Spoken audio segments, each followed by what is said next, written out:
Welcome, ladies and gentlemen, to Wednesday night on Freaky Fast Broadcasting, as we get to give you the great coverage of the Wicked Racing League here tonight.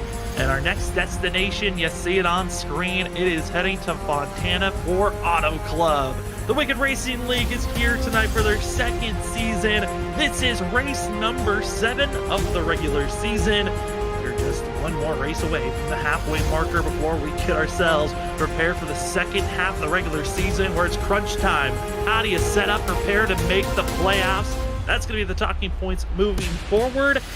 Here at Autoclub, it's going to be a long one, 120 laps at this 2-mile course. The drivers currently getting finished with practice. Head over to that qualifying after practice is done. Can't wait for it. My name is Sam Dyer. Joining me is Zach Hall. Zach, well, it's another Wednesday night. Let's see what the drivers can bring for us. That it is, another Wednesday night here at the Wicked Racing League, and I think they've got a good one on hand here as we get, like you said, 120 laps here. So it's going to be a good long show here for all the folks tuning in, and it's also going to be a handful when it comes to the drivers out there. So I'm interested to see how they can go out here and tackle this course that really has a very wide racing surface that allows for many different lines to be run. So I think we could see a lot of different things going down. It could end up being a very good show. I know one of the longest races in Wicked Racing League history was last season, race number 2 to the sister track of Autoclub, that most people call that of Michigan. And Zach, Michigan, that race, 150 laps. They did trim down the distance for Autoclub for the second season, as it's going to be only 120, but what are you expecting to see? Because that first race at Michigan, that second race at Michigan last season only had 2 cautions, and that was the stage breaks. Are you expecting a similar type of race here tonight? We could have that very well play out, but in my opinion, I think we might get a yellow or 2 here tonight. These cars are on the edge. They're very, very loose. They will step out from you, especially if you go out there and try to put down very fast laps at the beginning of the run. I think you're going to see a lot of what we call comers and goers here tonight, as drivers who take off really abuse the tire. They're going to be being caught up by the drivers who save that tire, and they're also going to be out of control, because I tell you, this car will get very, very loose very quickly, and it's a tough, in my opinion, it's the toughest of the stock car cars to actually save when it does get sideways. So we could see someone have a little bit of a self spin, or possibly a spin that could end up being a multiple car accident. Well, if you're coming in after watching last week, you got to see a great finish. First-time winner, Jimmy Kubinek, winning at Daytona, and that was a loose vehicle for themselves then. Here tonight, expecting these drivers to have a good run for themselves, as qualifying currently underway. Drivers getting ready for their first lap. It's going to be seeing the 18 of Blaine Wilson getting ready for their first lap here at Autoclub. Going to be ripping the top, expecting to see these drivers build up that heat here at Autoclub. But Zach, we can already see how wide this course is for these drivers. It really is. It is a gigantic track, not only in stature of how the length, 2 miles, but you can see there is up to 5 to 6 lanes here of racing room on this racing surface, and they're going to be utilized. Sometimes tracks are very, very wide, and you don't get to see them get utilized all the way. It's just mostly around the bottom of one groove racetrack. Not here tonight. Autoclub will open up those opportunities for drivers to move around, find the clean air on the nose, and try to be able to make themselves find something different from their competition that allows you to go out there and make passes. As those first laps are coming in, it's going to be the 51 of Gregory Shaw topping the board. From practice, it was Alex Coffey that was the fastest. Adam Buzzio was the second fastest, but those drivers also had the help of the draft. Like we said, lap 1 in the books. It's Gregory Shaw, Adam Buzzio, your top 2, as that of Blaine Wilson, going to be 4th currently on the board for this 18. Trying to stay low, trying to stay in those peak positions. Progressive banking going to be a factor as well here tonight, as the 18 ducks it down on the apron, trying to maximize the speed by cutting down the course. And across the line, going to be moving up to 3rd place as Adam Buzzio tops the board. Great job there by Blaine Wilson there, as now he's going to drop down to 6th with other times coming through. Like you said, Adam Buzzio with a great time to top the board. But Alex Coffey, just as I say that, he tops the board by 0.03 of a second over Adam Buzzio. So great job there in that 7 machine to try to go out here and get that pole position here tonight. And, one of the top contenders of this league, defending champion, not here tonight also, is Gavin Rogers. So this could open the door for a new winner here tonight. It certainly can, and as well, coming in late, just got report, well, that of Blaze Crawford, who is one of the drivers who dominated and looked like one of the fastest cars back in his debut race at New Hampshire, is back after missing 2 weeks. We'll see how that of the 76 is going to perform here tonight. As again, one of the heavy favorites whenever he shows up to race is the 20 machine, Nigel Christensen, trying to get a good lap here. This is his final lap of qualifying. Was 14th on the board after that first lap. This second one ducks it down onto the apron, cutting down and maximizing the speed. And the 20 across the line. We look at the board. Where will he go? It's going to be bouncing to the top of the board for that of Nigel Christensen. He won for the 20. What a great job there by him to get that lap done, and by a good margin. It was very close to those top two positions, and he opened it up by a couple hundredths of a second. So great job there by Nigel. But here, like you said, comes the heaviest hitter of them all. I think here is Blaze Crawford as he heads down the one. This will be his first lap, so I'm not expecting too much out of this first lap. As you see, he's going to rip the top here, try to build up the momentum, build a little bit of heat in those tires. But on that second lap, that's where you're going to see a lot of speed. He's almost sideways wrecking that thing. Trying his best to just maximize the speed, showing on these colder tires. It can take a while for them to get up to that maximum potential. It wasn't there, and actually I'm looking at his times. This is actually what's going to be his second lap for that of Blaze Crawford. That means that first lap was null and void. It's not going to count. This second lap, we'll see if it even counts here, as it looks to be slower. That it really doesn't. He tries to get it woed down there, but just could not get the lap in. That's going to be 27th on the board there. So he's going to have to make up a lot of time here tonight at the Auto Club Speedway. But we've seen how quick he was there in New Hampshire. We know how talented he is. He's going to be fun to watch, I think, come through this field here tonight as we got the final 4 seconds of qualifying clicking away as Nigel Christensen is going to be on pole. Nigel Christensen taking it away there late from the driver that was the fastest during practice of Alex Coffey. Well, now let's take a look as practice is done, qualifying is done. Let's see where the drivers are going to get themselves set up for the Jet Set Magazine 240 here this evening. It's going to be Nigel Christensen taking the pole award in that top position with Alex Coffey to their outside. Adam Buzzio in the 5 machine going to be in 3rd with Gregory Shaw in 4th. Mason Houseman going to be in 5th place. 6th goes to that of Ryan Thomas. TJ Roberts going to be in 7th with Johnny Shade in 8th. 9th goes to Steven Stimpian, and that of Dallas Manis going to be taking off that of our top 10. We watched him there in qualifying. 11th is going to go to Blaine Wilton in the 18 machine. 12th is going to be Richard Wolsifer. 13th is going to be Cody Reed. 14th is going to be Michael Giamatti. 15th is going to be the 71 of Carl Pooler. 16th is going to go to Jimmy Kubanek. Brad Delf going to qualify in 17th. 18th is going to be Dakota Camper. 19th, Christian DeRoches. And rounding out the top 20, it's Mike Thomas in the 1 car. And it's going to be the 2 with Stephen Borbell, going to be in 21st position. 22nd position, going to be that of Giovanni Perez Diemco, going to be in that 11 machine. That of Chad Bean, going to be in 23rd, with Ryan Harrison going to be in 24th. Steve Cole going to be in 25th. Nicholas Renner back in 26th position. And Blaze Crawford had a struggle during qualifying, but we know he can be quick when it comes to that of race trim. Those are your 27 drivers, and a big thanks to Rev for being race control here tonight. As the drivers get themselves set, Zach, before we go and talk to one of our spotlight drivers, want to get your quick thoughts here. 120 laps. It's going to be a long one. What do you think the fatigue levels are going to get settling in for these drivers going to be? Well, with how much of a handful it is, I think those levels could be up very quickly. So the drivers are going to have to stay on top of that all night long. First stage at lap 35, no worries with fuel there. And the second one is 70. So we should be good for a full green run if they can keep it clean. And as well, those 4 extra sets of tires could be a margin of where will drivers decide to take their sets, because they could be thinking about saving tires all the way through until the very end of this race. It's going to be some major talking point as drivers finally taking off from pit road. They're going to be getting themselves settled in, getting themselves to pace around this 2-mile course, as they are going to be having 120 laps for themselves. And as the drivers get off of that pit road and get themselves ready for some great racing here tonight, we're actually going to drop all the way back to that 13th position to one of our spotlight drivers. That's going to be Cody Reed to get his thoughts as we get ourselves prepared for Auto Club. As we try to get the 25 up at the booth. Cody, it's Sam and Zach up at the booth. You got us? Yeah, I got you guys. Well, you're going to be our spotlight driver to watch out for here tonight. You're starting in the middle of the field. What are your nerves feeling like heading into this race? Well, I'm a lot more nervous now that I'm the spotlight driver, and I'll tell you that. I don't know. I don't know what to expect here. I don't really have experience here with these cars. I'm just hoping to get to the finish.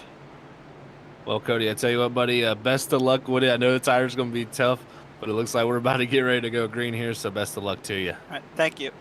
That's going to be Cody Reed in the 25 from Smoke Inc. as we send him back to his team because we're about to get ourselves ready for racing here tonight. It is going to be 35 laps for stage number 1. Can we keep it green or will we see chaos? This first lap's going to be a good test to see. Did drivers get enough practice for themselves to see how loose this vehicle's going to be? Here we go into the restart zone. Nigel Christensen, as well as that of Alex Coffey, roar down into turn 1. The Jet Set Magazine 240 is green. Here they come down to turn number 1, and you're going to see how it fans out here in the turn 1. It's going to be wild to see. Look, all different lines. I mean, it is 5 to 6 different lanes being used as they come through 1 and 2, and this is what you're going to see for majority of the night here. Autoclub as they get loose into the contact. No. It's going to be that Gregory Scholl, Adam Buzzio down into the inside field. They're going to be on the apron. We stay green for now, but it's Adam Buzzio, Gregory Scholl. Not enough practice, it seemed like, by those drivers because they got extremely loose out of the corner. That was just a wild moment there for sure, as Adam Buzzio just nowhere to go for him. It was just that 51 getting loose out of nowhere and coming down and taking the 5 for a ride down to the inside lane, and that shows you how fast cold tires can be a menace here when it comes to taking off in these runs, and that was tough to see for both of those drivers. And they're already searching again, multiple lanes being utilized, but it's already looking like pretty much 2 defined lanes. You either go low or you go up to the wall through the corners. Is that a Nigel Christensen going to be holding strong? But it's Ryan Thomas already up 4 positions for the 40 machine. He wants the lead bad as he throws it down to the inside of the 20 as they go through 3 and 4. Nigel should have the run, but it just seems like Ryan Thomas willing to use up his tires here in the first couple of laps as another lap goes to the 20 machine. This was the thing that I wanted to watch for, the different agendas of drivers as the start of this race. We have a 35 lap run. I know that doesn't seem like too long out there, folks, but 35 laps around this 2-mile course is a long time, and these tires will be destroyed by the end of it if you go out there and try to run as fast as you did in qualifying. And they're putting quick laps down. I mean, we're seeing 80s up front for Ryan Thomas in that second position. That's, only about a 10th off our pole lap. So that tells me that they're pushing right now, and that could come back to really haunt you later in this run when they're sliding around. Right now, biggest mover of those that are inside of our top 10 going to be that of Blaine Wilson in the 18. He's up to 6th place, teammate of Nigel Christensen. And the driver with the biggest move throughout the whole entire field, Lace Crawford, already up 6 spots for the 76, as he's actually going for position number 7, only back in 20th position. He's going to be the driver we know can make his way through the field. A bad qualifying run, but Zach, this middle portion of the field, all trying to single file out, as they've done a pretty good job for that of the top about 13. That they really have. They've done good up front to get single filed out. As we see Cody Reed, we just talked to him. He's got the 55 right there directly ahead of him, and then he's got a gaggle of cars behind him. Dakota Camper is 3 wide here. Brad Delph in the middle as Kubinek goes around the outside. Great move from those guys there, as that was close action between him and Borbeck. It certainly is close action, and even in front of them, there was some close action as Richard Wolsifer, who's been dealing with some major computer issues the last couple of weeks. The 56 actually got pushed into the outside wall, and he might be in trouble if we could get even more contact, as he's got that camper to his inside. That was something I was seeing a lot of. There's been a lot of practice throughout the week in official racing for that of here at Auto Club with these A cars or the next-gen cut machines. And Zach, it just seems like the grip level for the drivers that are on the inside, you've got so much power on if you are in the entry to center of the corner. If you can ruin a driver's race, you drift up too high. It happens so quickly. These cut cars, they step out in an instant. It's like completely different than what you see in the trucks and the Xfinity cars, the ARCA cars, because those cars have a gradual loss of grip when it comes to the rear end. These cup cars, it seems like it happens almost immediately, and if you're not on top of it, you will quickly overcorrect and take out that driver above you. So these drivers are definitely thinking about that, I think, for the majority of this run here. Yeah, in a sense, what it's like on the rear bumper of the 8 machine is kind of on a stacked 3 wide entry of turn number 3. Again, these drivers battling in the middle of the field. This is all action for that of 13th, 14th, and as well that of 15th. But for the lead, we're starting to see some action up there as well. Nigel Christensen didn't lead that lap. Give it to Ryan Thomas, who finally makes the pass. Around the outside goes that number 40 machine. Great job by him there to make that move. My question again, they're running 41 flats. Mason Hallsman a 40.98 there in third. How long will this last for this group? Will it come back to haunt them? Or will they be able to make it up here as the run continues on and hold on to that speed that they've already shown? I've seen a lot of different things shown by drivers out there. There's multiple different drivers really backing up these corners, really backing up the speed and not trying to carry too much. As Ryan Thomas there loose off a 4. That's exactly what I'm speaking of, folks. And the first time it steps out like that, it gets worse each and every time after that. And it's, again, like you said, it's only going to get worse, and we're going to really be able to tell who's struggling with their tires, because they're going to be the ones that have to move up to the outside lane, because that's where they need the most space to try to carry the speed. Because if you try to pull down, turn the wheel too much to hold that inside lane, you can get yourself in trouble as they're squeezing on one another. That exit of the corner also going to be a troublesome spot, because Ryan Thomas can do one of two things. He can get loose, come down to the 20, or he can push tight if he gets under the throttle too soon and push right into that outside wall in front of Mason Hallsman. As Hallsman, Nigel Christensen almost some contact there. Yeah, that was a wild moment there as the 78 just kind of turned down into the 20. He was running about a groove and a half off the bottom. Maybe Hallsman thought that he was higher or lower on the racetrack, but that was a great save by Nigel, because that sent him sideways and now put him in the clutches of his teammate here, Blaine Wilson, in the 18 machine. So we'll see what Blaine can do. Blaine's been a driver that I want to watch for here with these tires wearing out. He's been very good when it comes to that in the previous season. So we'll see how that shakes out for him, as I think we even got a battle again flaring up for lead as Hallsman up front. He's looking to use the tires also. He's going to be diving it to the inside as we're running on board the 18 and 4th place, giving us a great shot at what our leaders are doing. And it's going to be a slide job move by the 78, not able to clear. They're going to be side by side with one another off the exit of the corner. But, you know, you're talking about that of TJ Roberts, Blaine Wilson. I think also Alex Coffey is going to be someone in my eyes. That 7 machine, usually we talk about his aggression. I think the 7 could be one of those drivers that's been playing the patience game. Kind of a twist we've been seeing this season from that aggression from season 1. Love to see that from Alex Coffey there. Yeah, would have expected him to personally try to drive up to the lead here. That's kind of been his MO during most of these races, and it seems like he has done the practice this week, learned that is not going to work out. You're going to pay for it as the run goes on, and he's right now already starting to work his way farther up because the drivers up ahead of him, they're starting to struggle. The leaders are running 41.60s to Alex Coffey's 41.20 that last time by. So that just shows you the difference, and right there he makes the pass on TJ Roberts on the high side. The pass on the outside, and we're also starting to see that change of drivers that were saving their tires. Those were being early aggressive, starting to accordion back to one another as the battle for the lead for Mason Hallsman looks to be trying, but he gets loose out of the corner as well as Ryan Thomas having issues. It's going to be Blaine Wilson now taking the lead out of the exit of turn 2.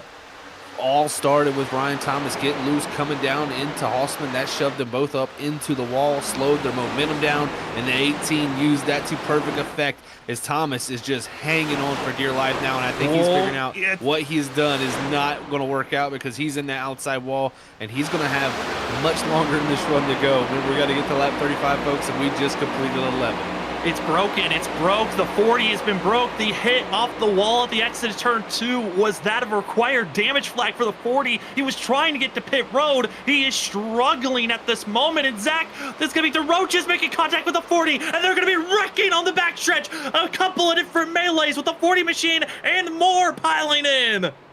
That was just one of those moments that things start to pile up. The broken toe link on the car, getting contact, and there's Nigel Christensen in the 20. Somehow he's around too, and he was in front of that. I think he just lost it coming off the corner himself. So it's showing the guys who went out there and really ran hard, they were struggling for tires, and it all happened so quickly that I just think they didn't expect it. That of Michael Giamatti, as well as Nigel Christensen, Giovanni Perez, Diametco, and also Ryan Thomas. 4 drivers require damage. Here's going to be what we were seeing on screen of the contact there. That's what's going to get the 40 loose. On top of that, he's dealing with a broken machine as that front right has been broken. He'll come back up into the field, and this is going to be causing calamity as you see that of Richard Wolsifer somehow skating on by. Same for that of Nicholas Renner. But then he's going to come back around, and this is when we see that a Minty get some more damage and a couple of other drivers. But that's a second incident between Nigel Christensen, as you see the 40 later on, the 11 clobbering, and as well get to see the 13 trying to woe up. But that of Nigel Christensen's wreck, a completely different incident from that of the 40s. It really was. He got up in the Steven Stippian with that incident too here, and you're going to see this one. This was farther up ahead, just on the bottom, running all by himself, just loses the rear end. He's trying to hold on. He's trying to hold on. He cuts back right, catches Steven Stippian. He slides up, hits the car on his outside, which I believe was Johnny Shade. And from there, it was everybody trying to hold on to it. And then you're going to even see in the background a hit there. And then even, I think, Blaze Crawford in the 76, he's trying to get woed up. He loses that thing. And Calamity strikes as we're on lap 14 now.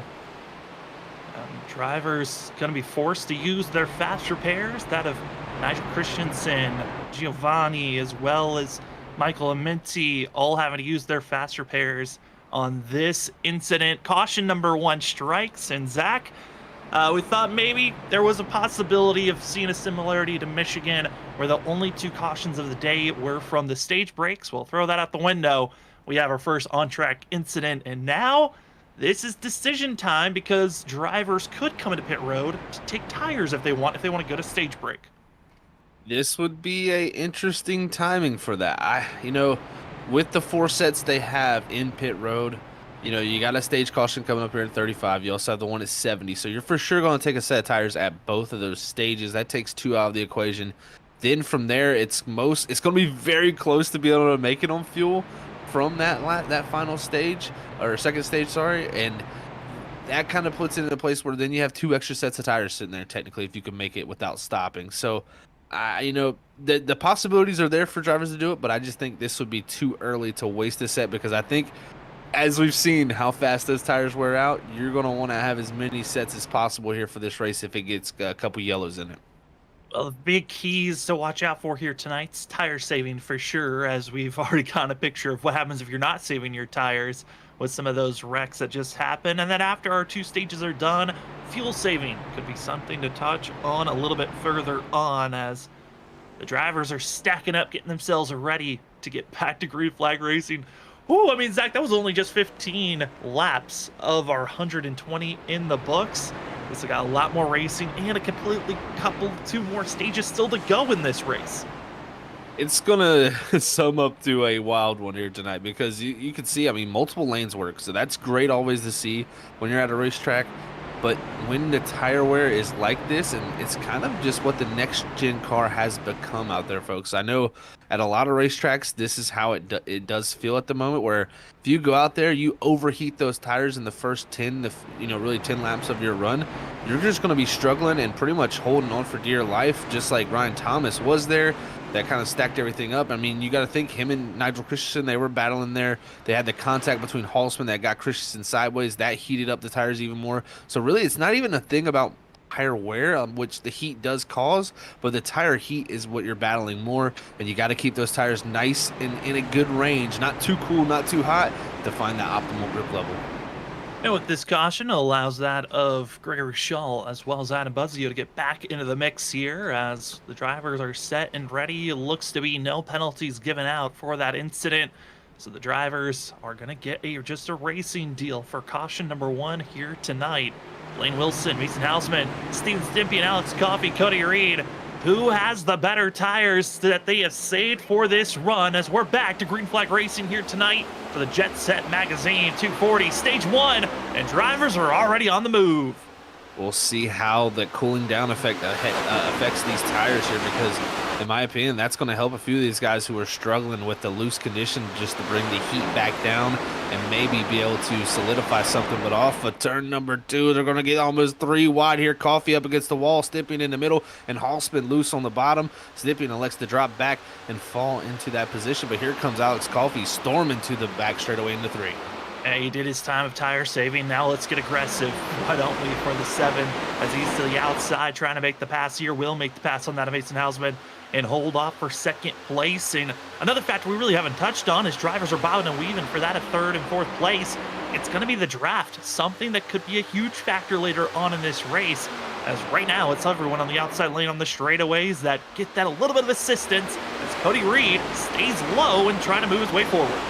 Great job by Cody Reed to keep that thing low there and really utilize that bottom lane. It's the shortest way around, and it does also heat the tires up less. So, but you can get aggressive down there with that throttle and make things happen that can really heat the tires up. So you got to be very patient on the throttle game down there. And I think that's what Reed was doing a good job of there, which we also had a lot of drivers slide after that latest incident with Steven Stippian being one of them. I wonder how that has affected his tires. We're seeing him here right behind the 78 looking to try to get up into the top 3 positions. Trying to make their way forward. A lot of these drivers right now single filing out to the inside, continuing to try to save those tires as the driver's going to get wiggling loose further behind. That's actually going to be the 71 of Carl Pooler who holds on. Almost had a big slide behind him, as well as Mason Hausman, Steven Stippian. They could continue their duel as Cody Reed dives down low behind underneath that of the 78. From what I've seen already, the drivers who drove up to the lead early in this race, they are starting to struggle even after the cooling down phase of those tires. So got to note that for later if you're a driver, and learn here when we come to that stage break at 35 that when we go back green after that first stage, you cannot do what you did before or you'll have those same conditions click in. But as we look at this 57, Christian Droge is having a good run here in 12th, right behind Brad Delph. Again, still everybody utilizing different lanes here in this racetrack, and that is a beautiful thing to see. Few of the drivers able to avoid that first caution and first incident. Going to be these drivers on screen. This is that of 11th, 12th, 13th, and 14th, all on this shot. As we look deeper behind them, already starting to see some movement of that of 19th position. That's where we see that of 76. Blaze Crawford trying to get by, and already has got by that of Mike Thomas and Ryan Thomas. Now on the move, as he actually had very extended time in pit road. He might have had a couple of scrapes from that incident, but caution number 1, still in this thing, up trying to move forward. And he's done a great job of it because he restarted in really the 27th position and has driven himself all the way here to the 19th, utilizing that top side. So we'll see how far he can get up before the end of the stage comes, and he'll be able to change those tires because he had a big slide also and had to lock it down and really probably wore out a lot of what tire he was trying to possibly save from before. So we'll see if he can equate that here to something. But man, this field is just so stacked up and so spread out also at the same time. They're all close when it comes to intervals, but when it comes to lanes, they're spread all over the place. As our top runners, you're seeing 3 different lanes being utilized, as seeing that of Ryan and Mike Thomas utilizing anywhere they can go with the 55 of Michael Giaminti, who already had used up one of his faster pairs, a 55, going to make that inside lane work. The number 11 that we're right on board also had to use a faster pair, utilizing the inside lane. But here's the troublesome spot as you see that of Johnny Shade extremely low for the 47. Big time lose there for Johnny Shade, and he was involved in that incident too, where he got hit by Stippian, who had got hit from down low from the 20. So that is probably tire wear from that slide from him. It looks like he was able to save the faster pair. No work there done on that car, so tough break, but almost 4 wide there for a moment on the front straightaway as they were getting wild back here for around the last few positions. That's Ryan Thomas, who is really struggling now. It's fallen back to last place in 27th position. I think he might have gotten up to the outside wall and losing touch. Here's the 13, Ryan Harrison, as he's got Gregory Shull. Shull, who qualified up in 4th place, got loose on lap number 1 off the exit of turn 2. It is now just a survival run at this point. Has not used the faster pair, but the 51 just trying to make it to the stage and maybe even just the stage 2 before utilizing that faster pair, trying to get back into the mix of things up front. Our drivers are, I mean, there's a lot of drivers up front also making a lot of headway everywhere. There definitely is. That battle for second is heating up also. Really from second on back, there's just drivers stacked up. It looks like Steven Stippian, he's going to utilize that bottom lane, but the big run from the 7 on the top side is able to hold off that 81, who was looking to make the pass there for the second place position, because right now Blaine Wilson, he is in smooth sailing. The only driver on the racetrack the last time by to run a 41-second lap time. So doing a great job as I say that. He gets a good bit loose up ahead of these guys, and they're going to have a big run on him here going down the 1. Make a huge slide, and now you got to maximize that opportunity as here they come, riding on board with the 81 and Steven Stippian. Got that of Alex Coffey ahead as they're trying to close in on the gap on the 18, and they are there. But with the 7 moving up that middle lane, he's trying to help out on that straightaway speed as Steven Stippian almost able to keep to the quarter panel on the straightaway. That he was. He almost was able to get that side draft in there to pull back that 7 machine. And you can see the 7 utilizing that second lane down here in 3 and 4. Stippian on the bottom as we ride on top of his hood cam. And we get to see everybody working the rear ends here as they come off of 4. It just shows you how fast the tire wear continues to degrade, and it gets just even worse as the run goes on. But we'll get to see the onboard shot now here heading into 1 as he's going to try to side draft that 7 before he heads in there. He's going to have to do his best job to clear, but the 7's doing a good job of fighting on the outside. Yeah, getting back into the throttle, but for how long can that Alex Coffey stay on that outside lane and trying to defend this pass from Steven Stippian, as once again, they're going to have a drag race down into turn number 3, and because of the better momentum and speed you can carry on the outside, Alex Coffey keeps that second place position. But the driver that I'm impressed by, Dallas Manis, that 45 machine, ripping the top over that of Cody Reed. Steven Stippian, the 81, starting to get looser and looser on the inside lane as the 45 looks smooth and slowly making his way forward up to 3rd. Very, very smooth, and that's what you love to see here when it's like this condition of being as loose as it is. You have to be smooth, not only on the steering wheel, but also on the throttle. That's how you make sure you don't light those rear tires up when it comes down to the end of this thing. And right now, Dallas Man is charging forward up to that 3rd position as he gets by Stippian. But man, oh man, I tell you here, before we get even closer down to the end of this, it's going to be a barn burner for a end of right here, because everybody in this group right now in the top 7, they're all, or in this top 6 group right here, is just hanging on for dear life.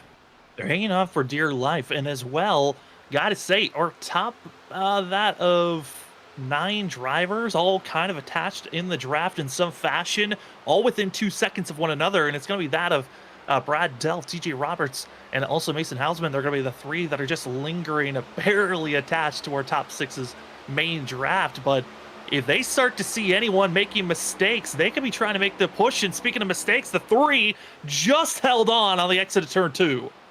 Big moment there, like you said, for TJ Roberts, and hanging on to it is Brad Delph here, running that bottom lane, trying to utilize that clean air down there. And you can see again, Roberts having a moment. That's going to allow Brad Delph to carry the speed on the bottom, but the side draft there as they pull off the corner is going to allow the 3 to pull back even a nose ahead here as we head down the turn 1. And this right here is a battle for 8th and a couple more points in that stage here, as they got Adam Buzzio about a second behind these 2 for that last and final stage point.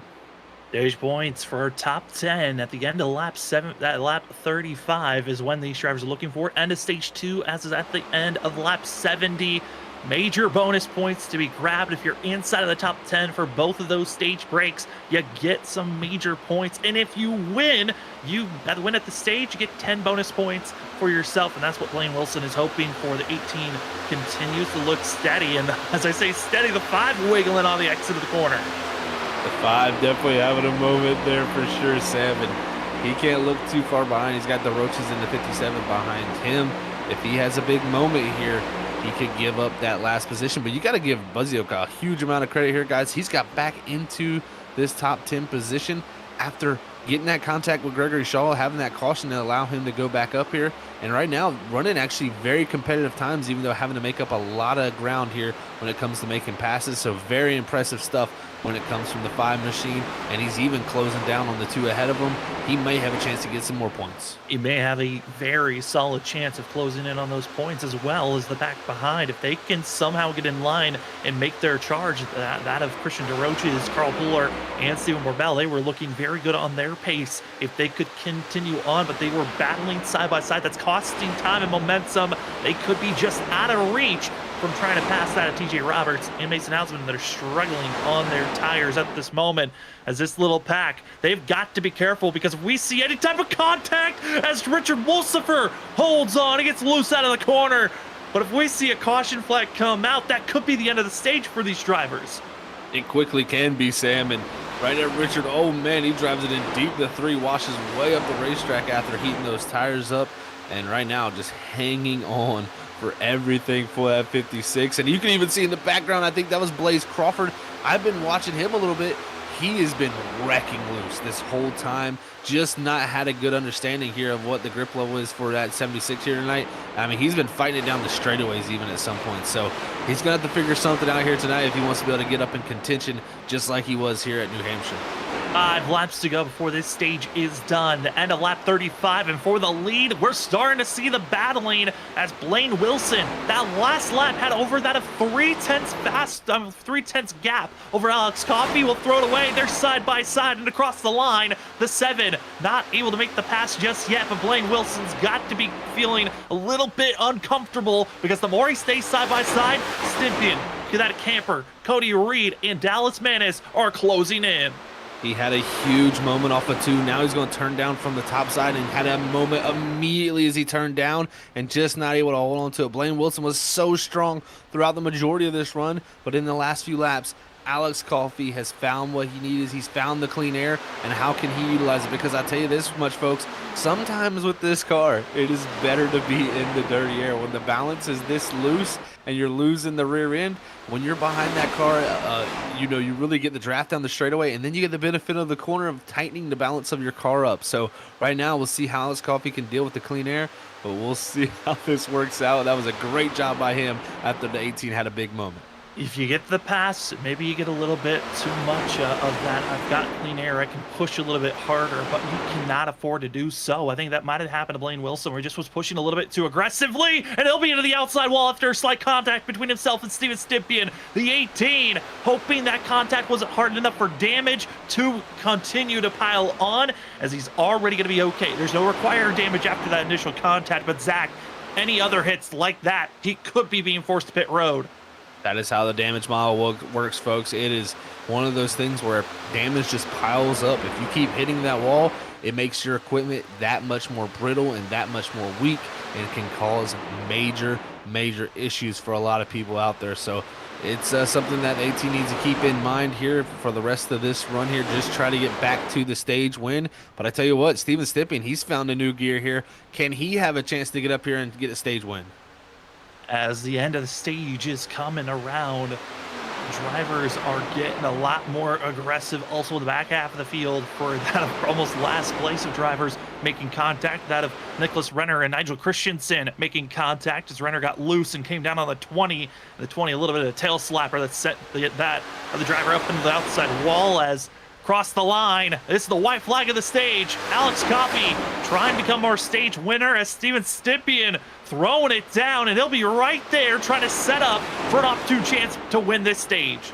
Great run through the middle of 1 and 2, a little bit free there off the exit, but he slots in behind him, gets a little bit of the draft. Where does he go? Does he go to the top lane? I think that's what he needs to do here, is go all the way against the wall, find the grip there, but the 7 makes the car very wide here, down in the middle of 3 and 4. This time's not going to be enough. As long as the 7 keeps it straight, he's got the stage win. As he gets the dirty air on the nose of the 81, not allowing Steven Stympian to get a clean run, and Alex Coffey across the line. That will be our stage winner. They were 3 wide for 3rd place, but I believe that of that of Dakota Camper will keep it held. Blaine Wilson will get 4th, and 5th goes to Cody Reed. And whoo, Alex Coffey. Don't look back to that of Bristol, where he finally got himself a win this season. And this 7 looks good on the patience scale here, Zach. He certainly looks to be a threat to watch out for here tonight. Impressive drive by him, Sam. Like you said, the patience was there. He didn't overdrive that race car in the first 10 laps of the race. He methodically started to pick people off, and that's where he found his speed, and that's what you're going to have to do. I think a lot of these drivers have found out now. They put in a lot of practice this week. It's mandatory 2-run practice here. But when you're running by yourself, it's completely different than being in a pack. You don't know exactly how much you're falling off compared to the drivers around you. But when you have that situation that you've seen happen to Ryan Thomas, Nigel Christensen up front, really going hard those first few laps, you learn very quickly that I cannot do that for the later parts of this race. And for drivers deeper in the field, that have talked about the contact of Nigel Christensen, Nicholas Renner. Renner did get required damage after their contact. He'll be forced to use a fast repair at our stage break. As our top 10 at the stage, going to be that of Alex Coffey, Steven Stympian, Dakota Camper. Your top 3 with Blaine Wilson taking 4th. 5th goes Cody Reed. Dallas Manis going to be taking 6th, with that of Brad Delph taking 7th. 8th goes to Mason Hausman. 9th goes to Adam Buzzio. And TJ Roberts finishing out our top 10 at the stage. Is pit road about to get busy here, Zach. Expecting 4 tires and fuel, but you could also lose the lead if you slide through your box. Sliding through your box is easy to do here, folks. They have giant boxes when it comes to Autoclub here. One of the biggest pit roads for how the size of the pit box is, but at the same time, you know how worn your tires are. You know how hot they are. I've seen multiple people in that after that first caution slide through their box. Let's watch for that here because, like you said, if you do that, you're going to be losing positions to the competition behind you. But everybody asking for 4 tires and fuel. As we keep our cameras on the 7, hoping to hit his box perfectly and don't want to slide through it. Into box number 2 as he qualified in 2nd place, and he had to back up. Slight mistake by the 7 machine, and that could be just enough a mistake to lose that lead position as he tries to get out of pit road. That could be huge, Sam. You called that there. You got to watch out for that. Multiple people did it because even Steven Stympian did also. They both lose out positions there as Blaine Wilson and Cody Reed take advantage of that there with a great stop at their pit road. And it just shows you not only is the racetrack a place where you can lose spots, but pit road is a crucial part of it also. Yeah, trying your best to hit your marks in one simple slide through, and you're no longer going to be leading the way as Alex Coffey looking good as he is our stage winner. He'll try to recover again. He qualified in 2nd place, but he went with the tire saving move when he was in the position of trying to have a better long run speed for that of the 7 machine. And as our stage winner, let's talk to the 7, get his thoughts on how that first stage went down. Let's see if we can radio in on the 7 machine. Alex, it's Sam and Zach up the booth. You got us? Yes, sir. I got you. Well, you're our stage winner. Saw a very hectic and weird first lap to start out this race, but then you kept it calm, clean. It seemed like it was protect those tires in stage 1, and you're come away with the win. How are you feeling with this vehicle here tonight? It feels pretty good. Tire-wise, I'm feeling pretty decent. So we'll just try to keep saving. If it looks like everybody's stretching out, nobody's in a pack or nothing, we'll keep trying to save. But if it switches up to a pack race towards the end, like I've seen some of the officials I've ran this week, then we'll have to just kind of throw that more out the window. But we'll see how it goes. Yeah, Alex, it's been a great job so far by yourself, man. How is the balance changing between the traffic and clean air? Because you had the clean air right there for the final few laps, and you had the dirty air for majority of the run. You definitely got to back it down in traffic more than you'd think. You just got to kind of know what you're driving in, and if you're right behind somebody, how it's going to act. But clean air is pretty consistent. I wouldn't say it feels great. The left rear wears way quicker than both right sides, so it's a pretty weird setup. Well, Alex, it looks like we're getting ready to go back to Green Flag Racing. Again, congratulations on being our stage winner. Hopefully we'll be talking to you at the end of the race, and good luck for the end of this thing. Yes, sir. Have a good one. As that will be our stage 1 winner. We get ourselves set up for stage number 2 for that of the Jet Set Magazine 240 here tonight, as we're going to be running that of 120 laps in total here tonight. But stage 1 is done. Stage 2 at the end of lap 70. It's going to be the shortest stage of the night. And let's see how the drivers can learn from stage 1 here to stage 2 as we are green. Blaine Wilson already gone. Steven Stympian about to be side by side with 2nd place. And it's Alex Coffey left alone on the inside. Tough break there for Alex as he knows that, right now is not the go time anyway, so it's going to be losing spots, but not in too detrimental of a position here, as you're going to have Steven Stympian all over the back bumper of the 18s. They come off with 2, but the rest of the field is stacking up. They're stacking up, and even further behind, it's going to be our winner from last week, Jimmy Kumanek. Hard contact with himself in the 11 of Giovanni, going to be pushed to the inside wall. And in a blink of an eye, drivers having issues, giving us deja vu of lap number 1 of the race, as the 11 and the 8 machine going to be off pace, but because they were off the track and off the racing surface, we continue to stay green.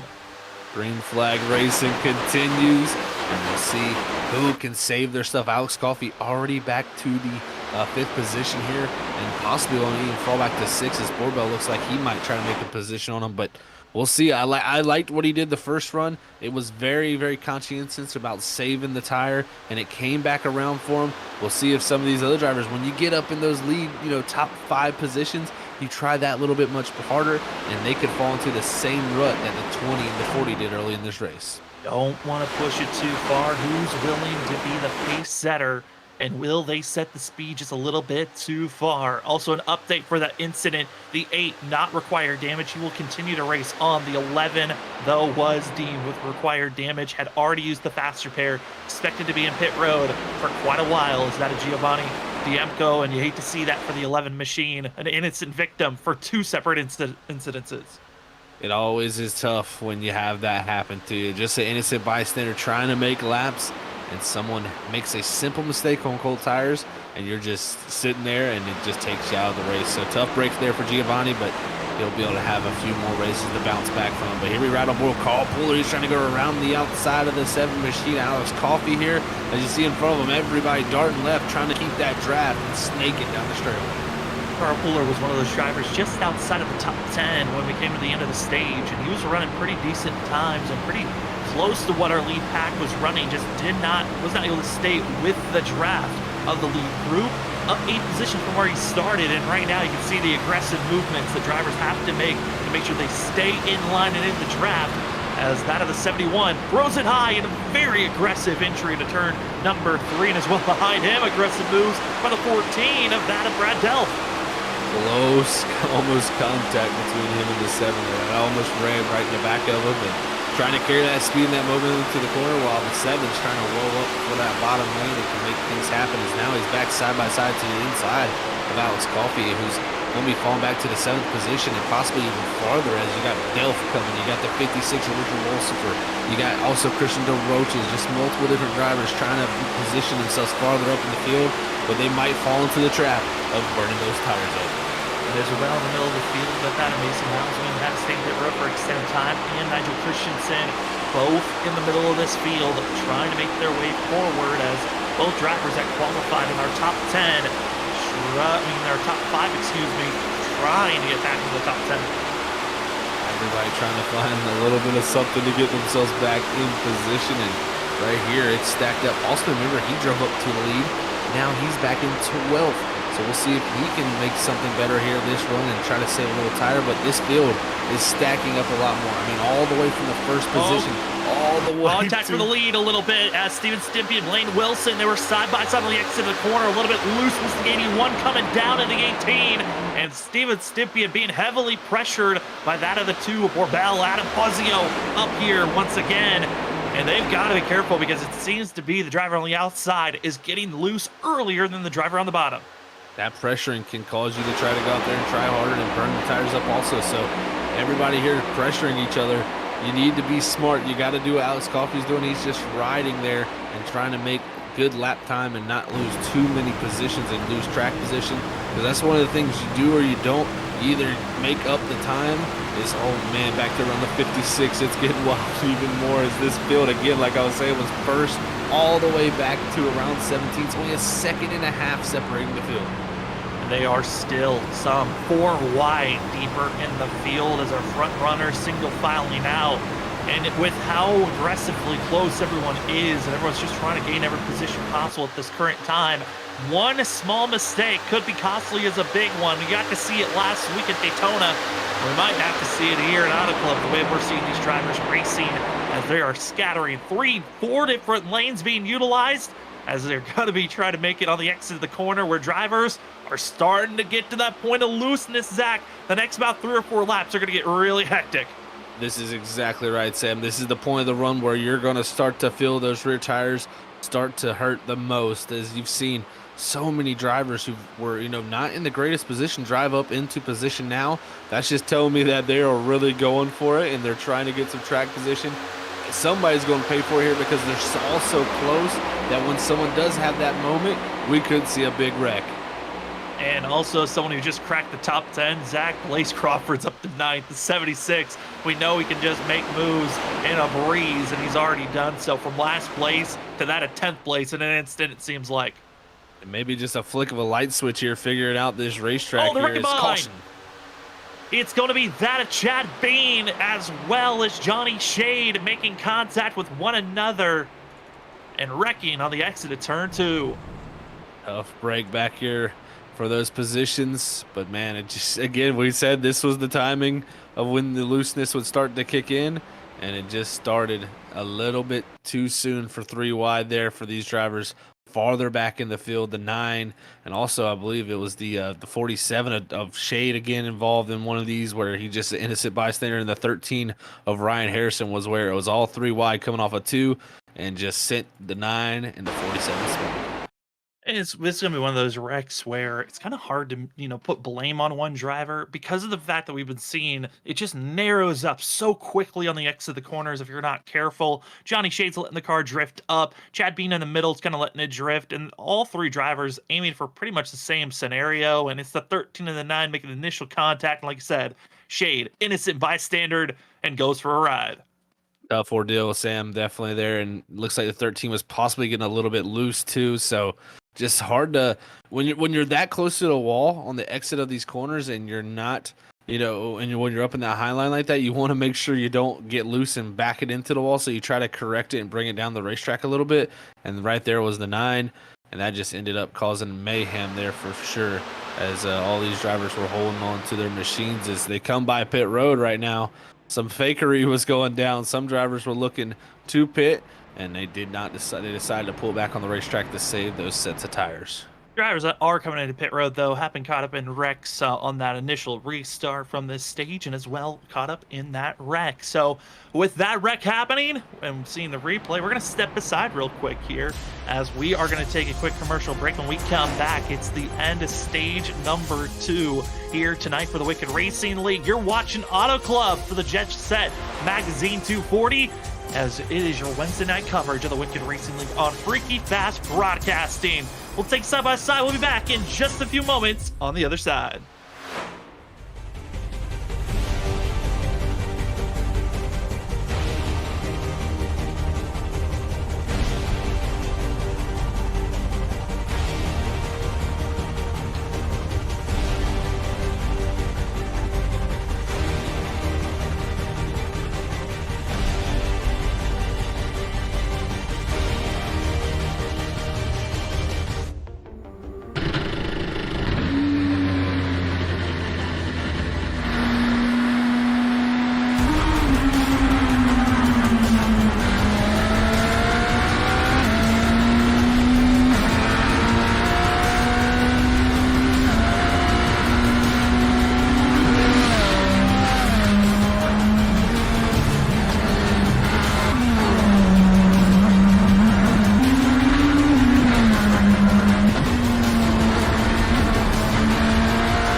And we're back to green flag racing as they're exiting turn number 2. Will we see chaos? And it looks like they'll hold on for now, but the battling for that is second place and almost for the lead. They're going to be 3 wide for the lead position. It's a little bit of a stack as it's going to be Stephen Borbell as well as that of Blaine Wilson, Steven Stippian. Somehow they get in line 2 by 2 all the way through as the field gets themselves ramped up as they're stacking for third place now, as that is lap 53 set up here tonight at Auto Club on Freaky Fast Broadcasting. My name is Sam Dyer. With me is Zach Hall, Rod Moyer Jr. running productions in the background. We are underway with stage number 2, the conclusion at the end of lap 70. So these drivers need to get aggressive now, Zach. And right now we're seeing some great racing on screen. We really are, Sam. This has been impressive to watch. And Wilson back to the lead like that. That's where he's been very, very strong before, as he's going to try to do his best and just disappear here from the field as Borbell a little bit loose up the racetrack and into the wall. That's going to stack things up. Here comes Adam Buzzio to the inside, 3 wide with him and Cody Reed, and Borbell, as now even Buzzio might be able to get to the quarter panel to 81 and try to fight for second. This is going to be maximum awareness. Where do you place yourself and make sure you don't run into another driver and try to predict where other drivers might be as Blaine Wilson's pulling away. But is that too far, using up those tires as everyone else had to check up for the unknowns of what could happen as the field going to be getting in line as they're trying to build up the momentum to throw it down into turn number 3 and staying low. Going to be the 11 of Giovanni Diemco, who had to use up one of their faster pairs, and you're seeing drivers basically rubbing off one another. Somehow they hold on, and woohoo, that could have been a bad one right there. Big moments off of 4 there, and that's where it stacks up sometimes when you get loose. And 3 wide, Borbell, Coffee, and also Carl Puller. And you have Nigel Christian, our pole setter. He's trying to get up in position. Here comes Blaze Crawford also right behind that group. This is getting wild, folks. Even the 56 in the background loses. They're all sideways. They're all sideways, all trying to hold on, and it's only going to get worse as this run continues on. We're 15 laps when they cross the line to go here for stage number 2. Top 10 drivers get bonus points, and right now it's our pole sitter of Nigel Christensen who's in that 10th place position. Carl Puller's going to hold on right in front of the field as he slides up there, as Carl was one of those drivers that was very aggressive in the early portions of stage number 2, Zach, so I'm not surprised by him starting to lose the rear end.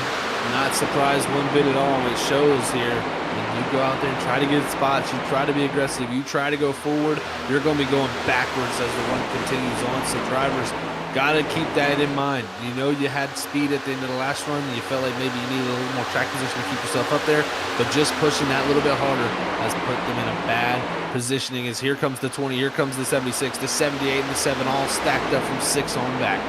It's now going to be a limitless wall that's trying to hold on for 9th and 10th place for those bonus points for themselves. But this group that we see on screen, they're trying to figure out who will go down on the apron, who won't. And if you mispredict that someone's going to go down on the apron, you could be making contact, so your predictions have to be key. As Alex Coffey, Blaze Crawford, they were in line with one another. Now it's the 76 and Nigel Christensen trying to work as one to move forward.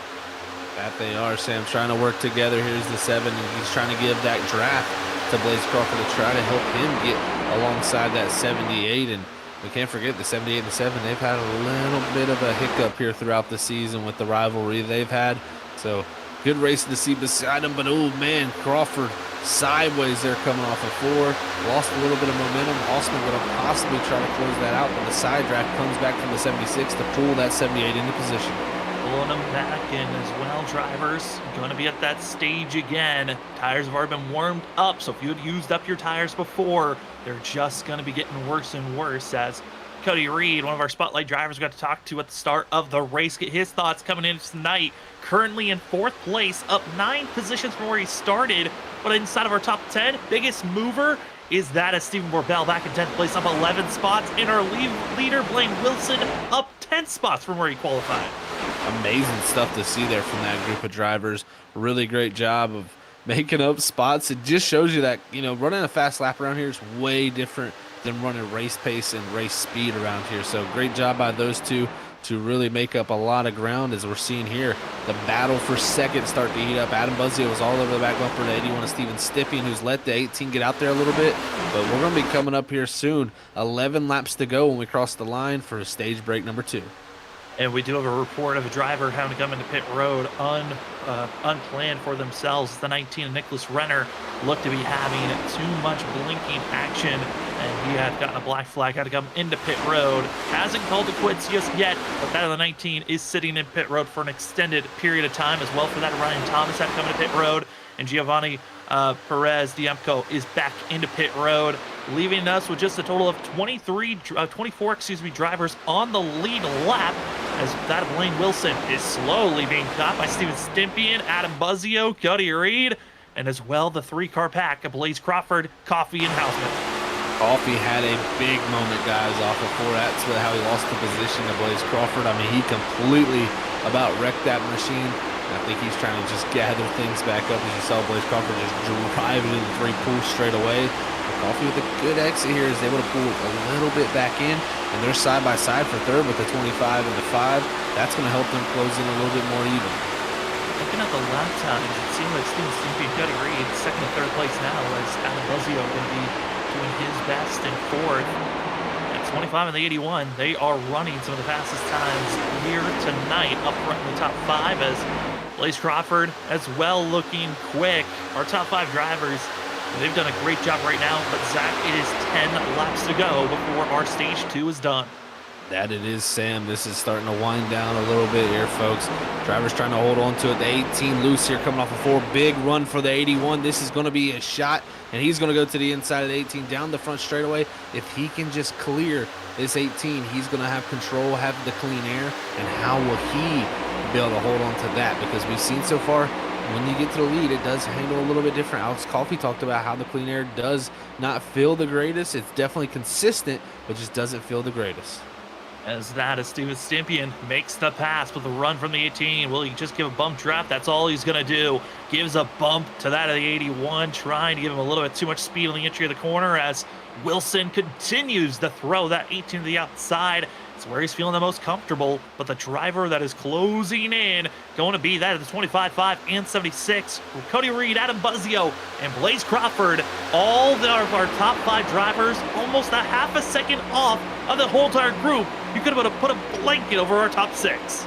You really could. It's impressive to see. And here comes Blaine Wilson back to the inside, made the run on the outside. And now it's going to be Steven Stimpian holding him off of that top groove, and very loose for the 18. Close almost contact between them as Buzzio gets into the wall down the back straightaway. That's going to give Crawford a chance here as they go down to 3. And they've got to be careful because here's lap traffic. Ryan Thomas going to be throwing it high to try to get out of the way, but that's the exact lane some of our leaders are running, hoping the 40 can get up to speed quickly, as that could be an issue to watch out for, as it's coming to 7 laps to go for our stage break before we are moving to the end of this race. Top 10 drivers at our stage break will get those bonus points for themselves. And if you see down in our chat, that's Trophy Smack that's in the chat. Go check it out. If you want to get yourself, you're seeing some great photos and images that you want to put on your wall, go use their Wall Smack. Great products from that going to be from Trophy Smack. As you can see here, great battling still going down here in this top positions, as Thomas has been able to get fired up here and get going. I think he's got those fresh tires on, so they're not going to be too much of a worry here for this group. But can Blaze Crawford continue his march forward up the 4th, gotten past Buzzio? He's got to get past Reed and Wilson. But it seems like Stimpian's starting to drive away a little bit here as we get closer and closer to the end of the stage. It is still any man's game up in this top 6. That is truly true, as that of Lane Wilson trying to stay steady on the outside, but it just looks like there's just no rear grip when he exits the corner. And now Blaze Crawford trying to figure out how he's going to tackle getting by the 25 and the 18, because they're going to be equal setting. And Crawford might think about setting it 3 wide, and that's what he's going to do. He sees the clean air through the middle. Is that of the 76 machine, as he's actually going to get heavily pinched by that of Wilson, and Cody Reed drifting up, boxing in. Is that of Blaze Crawford, as he's got nowhere to go? Nowhere to go indeed. This is what Stimpian in the 81 loves to see in his mirror. He just wants to see hit the gap building, and the drivers behind him getting smaller in the mirror. But here comes the 76 to the middle lane. Can he get the run? through the center and off to be able to challenge the 18. The 18 a little loose. He's going to get there, and it's going to be 3 wide down the back straightaway for second. As here comes Alex Coffey. He's going to push the 18. 4 drivers all battling for second. Oh boy, Alex Coffey looks quick. He was ripping the top almost to the blue wall through 1 and 2. He's going to be running that more of a middle lane, as going to be seeing that of Blaze Crawford looking steady, but Blaine Wilson just continues to try to block that outside lane, and now that's actually going to be hurting Alex Coffey. He's trying to give the bump draft, but the 18's exit speed has been the struggle point here off of turn 4. That it really has. That has not been the help there, as that was going to help that 76 of Blaze Crawford, who, if you couldn't believe it, he restarted in 26th position when the stage started. He has got a chance to go win it, and just looking like in a completely different form than that first run. I mean, if you look back to that in New Hampshire when we saw Blaze Crawford's debut race, a little bit of controversy at the end of the race, a penalty that thought maybe shouldn't have been given to the 76, was given to the 76, then was thought about being taken away, but then stood. He is now here trying to get redemption after that fiasco and hoping to punch his ticket to the playoffs as Blaze Crawford. Can he close it down? The gap is opened up to about 6/10 of a second to Steven Stympian. And we got 3 laps to go, folks. We're riding on board with the 76, and you can see he's willing that thing, man. It is loose, but he's doing a good job of keeping the speed up. Big loose there off a 2. This is going to allow Alex Coffey to the inside, and if you're Steven Stympian, you love this sight. This is just the battling that you need behind you. And Blaze Crawford, hold on. It's going to be Alex Coffey to the inside. Should be able to do an easy slide job move, as he will be clear. But watch the hands as we're on board. The 76 has been the exit. He's just been working it, seesawing it back and forth, and holds on the exit of turn 4. Now it's the hope. Can Alex Coffey pull the 76 to our leader? Oh no, behind in the background, Mason Osman, he had a heavy collision into the outside wall, and he's dropping back outside the top 10 now, losing stage points for the 78. Tough for him, but we're going to see here on this onboard. This is what it's like to drive this track right now. It is just so loose, and Crawford hanging on to that machine, not able to make the speed he needs. He's going to fall back to 3rd, but Steven Stympian going to be coming to the white flag for the stage. He's got enough gap to where he can hold on to this. Update for the 78 of Mason Housen. You talked about how he got into the outside wall hard, required damage for the 78. He might have to come into pit road by the time that this stage is done. Oh, he's hitting pit road now is the 78 machine, as if he had stayed out until the stage was done, he would have been disqualified. That he would have, Sam, and that would be a tough break. He's got to go down there, get the fast repair that he has left in his back pocket, and hold on to that position. But it's the white flag. Final lap of stage 2. Steven Stympian with about a half a second gap still. Can he hold on? He's a little bit loose out of 2 there, but not enough to allow Coffey to close in the gap he needs. Coffey with stage 1 victory. If Steven Stympian can get through 3 and 4, he gets the stage 2 victory.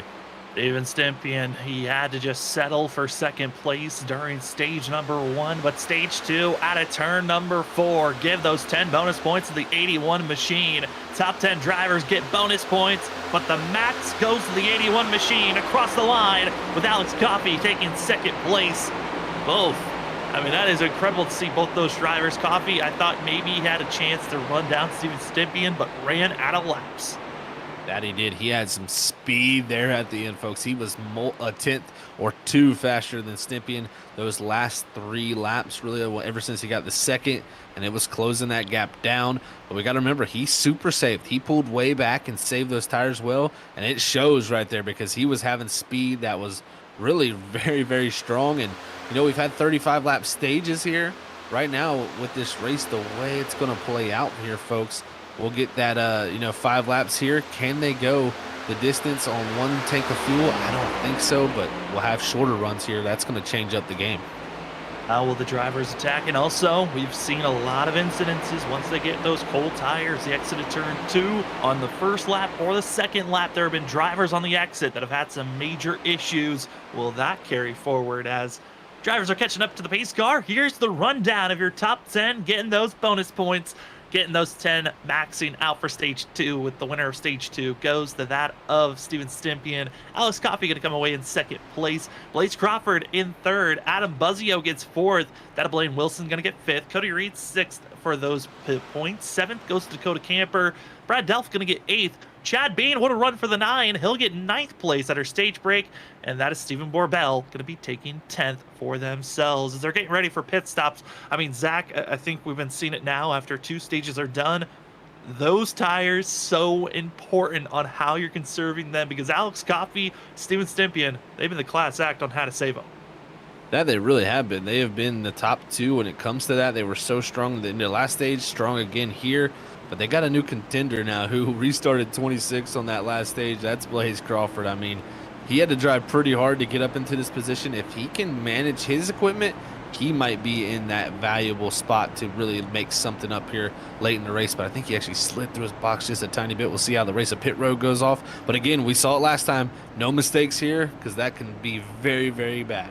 I've got an itching feeling that we might see Blaze Crawford decide to stay in pit road a little bit longer than others, as clean entry for most of the drivers as they come into pit road don't want to slide through your box. It can cost you time, and you want to make sure you get stopped almost immediately. As Steven Stympian, a good stop for himself. He's rolling out of pit road, as he will actually be beat out by Alex Coffey.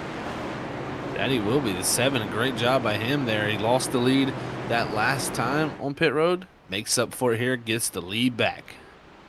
And for that, Blaze Crawford came in third, going to come out in 7th place. So a little bit of shuffling on where drivers entered and exited pit road, as they'll do another chase to our of pace car, get themselves settled in and get ready for this push, as our stage break winner going to be that of the 81 of Steven Stympian. We got to talk to our stage 1 winner. Let's talk to our stage 2 winner and get his thoughts from that of the 81.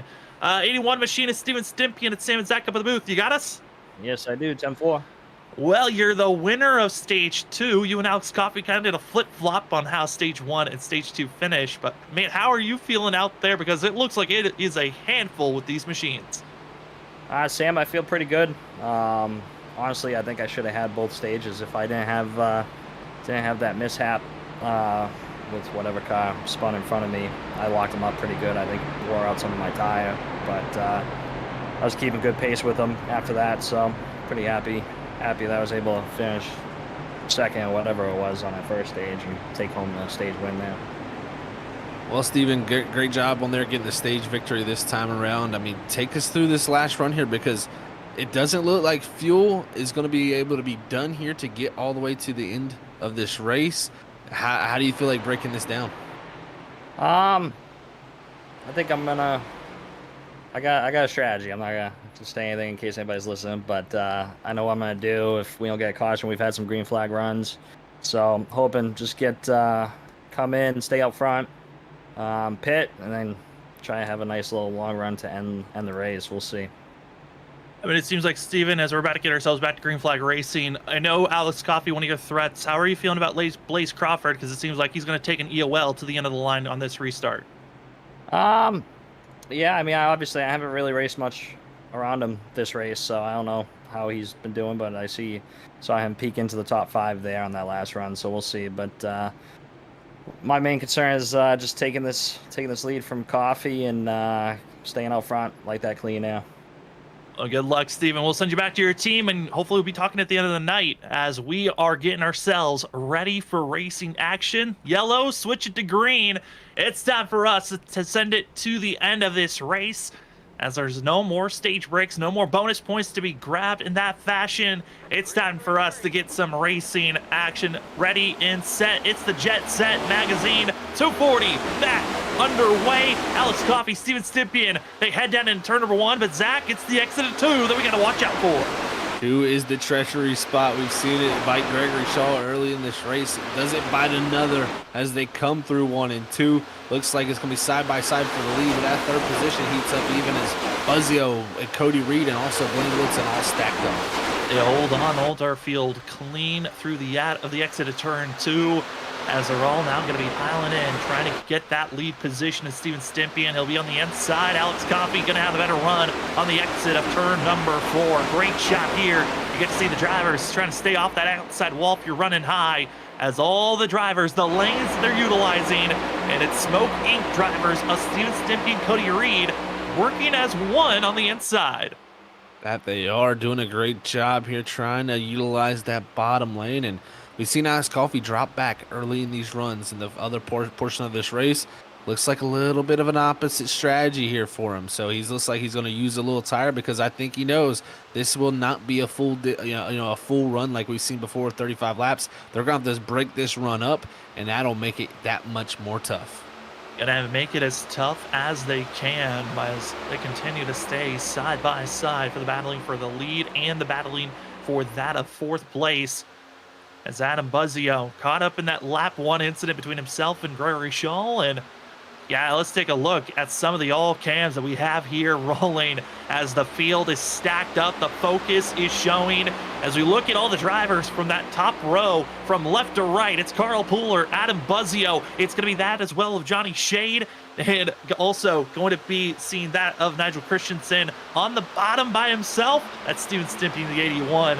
As you've seen everyone focusing the best that they can, but they are really trying to hold on to the best that they can for their moment. As you saw that 81, he seesawed his way through. And Zach, that was a big scare for everyone in the top group.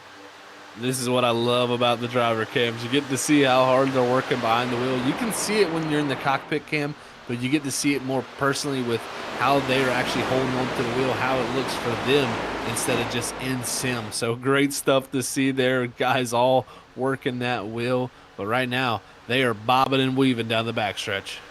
Still trying to figure out what lane is going to feel more preferred, as if you're trying to make these passes, you're always aiming for the best spot to be. As we've had a lot of drivers going up and down through the field.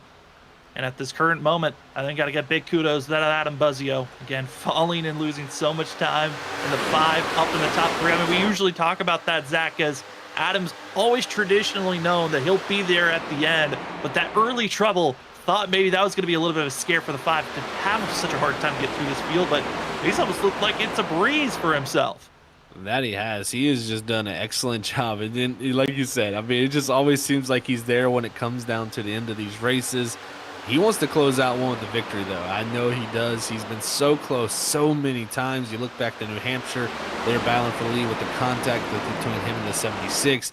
He's definitely feeling for that win when it comes to that. But you can see right here on his cam, he is definitely trying his best to try to stay focused here because this top 4, they're stacked up, and everybody looks like they're going that much harder on this run. A little bit harder. I mean, you got stage 1 and stage 2, learning lessons. How do you want to attack the rest of this race? They're going to be 3 wide for the lead as we're on board with that of Adam Buzzio on that 3rd lane. He'll hold steady for now, but a driver's really trying to break away from that of the side draft is that of the bump draft being 18 and 7. But they lost so much momentum off the exit of the corner, but even behind them, drivers are getting even more 3 wide as we're seeing everyone trying their best. The battling for 10th place, Zach. They are almost 3 wide, 2 rows deep. And here comes Blaze Crawford, folks. It's 3 wide, 2 rows deep, like Sam said. And he restarted pretty much at the tail end of this field. He's already up to 8. So he is definitely on the move, using that bottom to the best of his ability. And he is going forward as he's going to get a little loose, catching that white line. But he holds on to the machine as they stack up behind him. Well, Steven Stimpian said, oh no, they're going to be wrecking. It's going to be Hausman and also others sliding off the exit of turn number 2 and on the back stretch.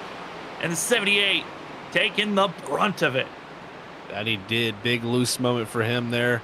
And just goes around, folks. So this is setting it up now to where we could have a longer run, because now you can make it on fuel from this pit here, and just showing you that it's man, at any point here when you're racing this hard, these guys can just step out sideways, break loose, and the big one is sitting around the corner when you're stacked up like this.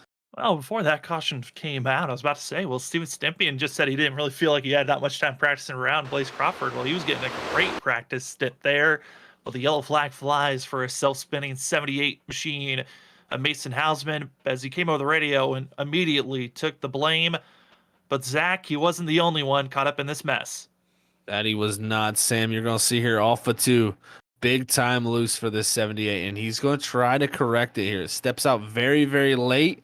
You see it darting left, and now it's going to dart right because he's got that correction put in there to save the car, and it's just too much of a correction there. Is Carl Pooler, Brad Delph, Johnny Shade once again, the 47. He's just been in the most unfortunate spots when it comes to tonight. Just could not get out of any of these wrecks because it just happened so fast around him. And right there, you see the 78 goes spinning down the racetrack with a multiple car, about 4 cars involved in that incident. And with the timing of this yellow drivers all coming through, what's crazy about Johnny Shade, he's been caught up in so many wrecks, Zach, but has still not used his fast repair. He still has that safety net to work for himself. But with the timing of this yellow, drivers testing different strategies out, as it's going to be our top 7 deciding to stay out on track. And that is going to be Adam Buzzio, Stephen Borbell, Jimmy Kubanek, Chad Bean, TJ Roberts, Richard Wolsifer, and Mike Thomas all staying out. The rest of the field coming on, going to get tires and fuel. Interesting calls all around, because the 76 of Crawford, he takes fuel only. Same for Dakota Camper. And same for, looks like, Alex Coffey possibly also. So fuel only for a few guys and tires for another few. Well, we'll see how this shakes out now, because I tell you, the staying out there, I kind of question that, because if this race does go green to the end, you will not make it on fuel even with these caution laps, in my opinion. And with some of the drivers that are out there, the potential of some chaotic moments are still up in the air, because we only got a couple of laps of aggressive racing at that moment, Zach, and now we're going to reset it, try to cool off these tires. Now, will we see with the differing, because it's going to be our first time really seeing a difference of tire wear. These drivers are going to be out on track, going to be around that of 8 laps of green flag racing on their tires, while the rest of the field, some just came off and topped off on fuel, but it's everyone from that of 14th on back. Watch out on their runs, because they're going to be on those 4 fresh tires. Compare the rest of the field on just, worn down rubber. This is going to be our first true test of who can survive and who's not, as Gregory Shull had to come into pit road as he missed his box. It's always fun to see that difference, and this, like you said, will be that first true test. And with the drivers who took tires there, that should have been their 4th set of tires here used tonight that they put on their car. That means they got 1 set left here, folks. So interesting calls being made, but personally, I kind of like them, because you still got a set left. The only thing you hope here is that this race does not go green for about 5 to 10 laps and then get another quick yellow, because the guys who just stayed out, they're going to come down and get them, and then you're going to be in a tricky situation of saying, do I want to use the last set now or try to wait for another caution? And a big shout out to some of the amazing sponsors that Wicked Racing League has, as their primary sponsor is Buttkicker, as well as VJT Consulting, who is the sponsor of all of our commercial breaks here at Wicked Racing League. As up front, Adam Buzzio, Stephen Borbell getting ready to take this restart.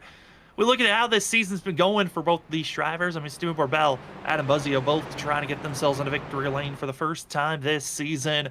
And they are going to have a very tough task. Like you said, Zach, if this stays green, they need to come into pit road. Everyone else that topped off on fuel, they're good, but would their tires be willing to make it to the end? That'll be another question, as getting ready to come out of turn number 4, the 5, the 2, the 9, the 8, 56 is going to be your top 5. Ready to get rolling as the pace car pulls off. It's your Jet Set Magazine 240 as they hit the restart zone. We're green once again for the Wicked Racing League. Let's see how the older tires fire off compared to the new tires. The difference is not going to be the biggest amount, but I think once they get up the heat and get up the temperature, we're going to see a very quick shift when it comes to the drivers who took tires and the drivers who did not. So quickly going to see this, but it's almost 4 wide there with Blaze Crawford almost in the middle of the wreckage. Jimmy Kubanek going to be slamming up in the wall, and everyone tries to scatter, slow down. The 20 comes back across the field. And I think we got an answer, Zach. Old tires did not hold up there, as the 55 as well going to be sliding for himself. Big calamity there, as it was right at the front of the field. Kubanek, last week's winner, just broke through in the victory lane, and just one moment like that, just not even getting loose, in my opinion, there, actually just coming up the racetrack, and the 56 was there. So tough break. It just shows you when this track's this wide, it's sometimes easy to lose focus on where those cars are at that you're racing with that might be side by side, 4 lanes up the racetrack, but you always got to have some little bit of awareness that someone may be there. And of course, it's going to be Richard Wolsifer. He's had the worst luck, you could say, these last about 3 or 4 races. Once again, going to have to use a fast repair for the 56, as it'll come into pit road. Was looking good for a top 10 finish for that of Richard Wolsifer. This replay is going to be an interesting one because, like we said, Jimmy Kunek, they were almost 4 wide with the way they were stacking up. But the 8 machine, the exit of turn 2, was not the day for this Coca-Cola machine. That it was not here, Sam. As you're going to see, he's just on that middle groove coming up the racetrack. The 56 of Wolfser up there above him, and just contact made there off the exit of the corner. And like I said, it's just so hard sometimes to know if that person is up there. You got to rely on that spotter to tell you. And right there, maybe Kumanek just lost in translation as here comes Christensen and the pole setter into the wall hard for him. Tough break, and it's been a tough night after sitting on pole for the 20. Got the pole, and that's been the highlight. It's been trying to recover and get back in the top 10 all night long, but he'll have to come to pit road. Same for that of Michael Amenti, and also that of Johnny Shade and Carl Pooler. Going to be all getting service done on top of Jimmy Kubanek as well. 3 drivers have already called it a night, that being Giovanni Perez Diemco, and as well as Nicholas Renner and Ryan Thomas. Just too much damage for those 3 drivers to continue on. But here tonight, it has been Adam Buzzio doing a great job, but it's Alex Coffey, Steven Stimpian, our 2-stage winners so far. And Zach, it's been the tale of save your tires. And now it looks to be the tale of just survive with how close everyone is. That it has been. It's this caution here too.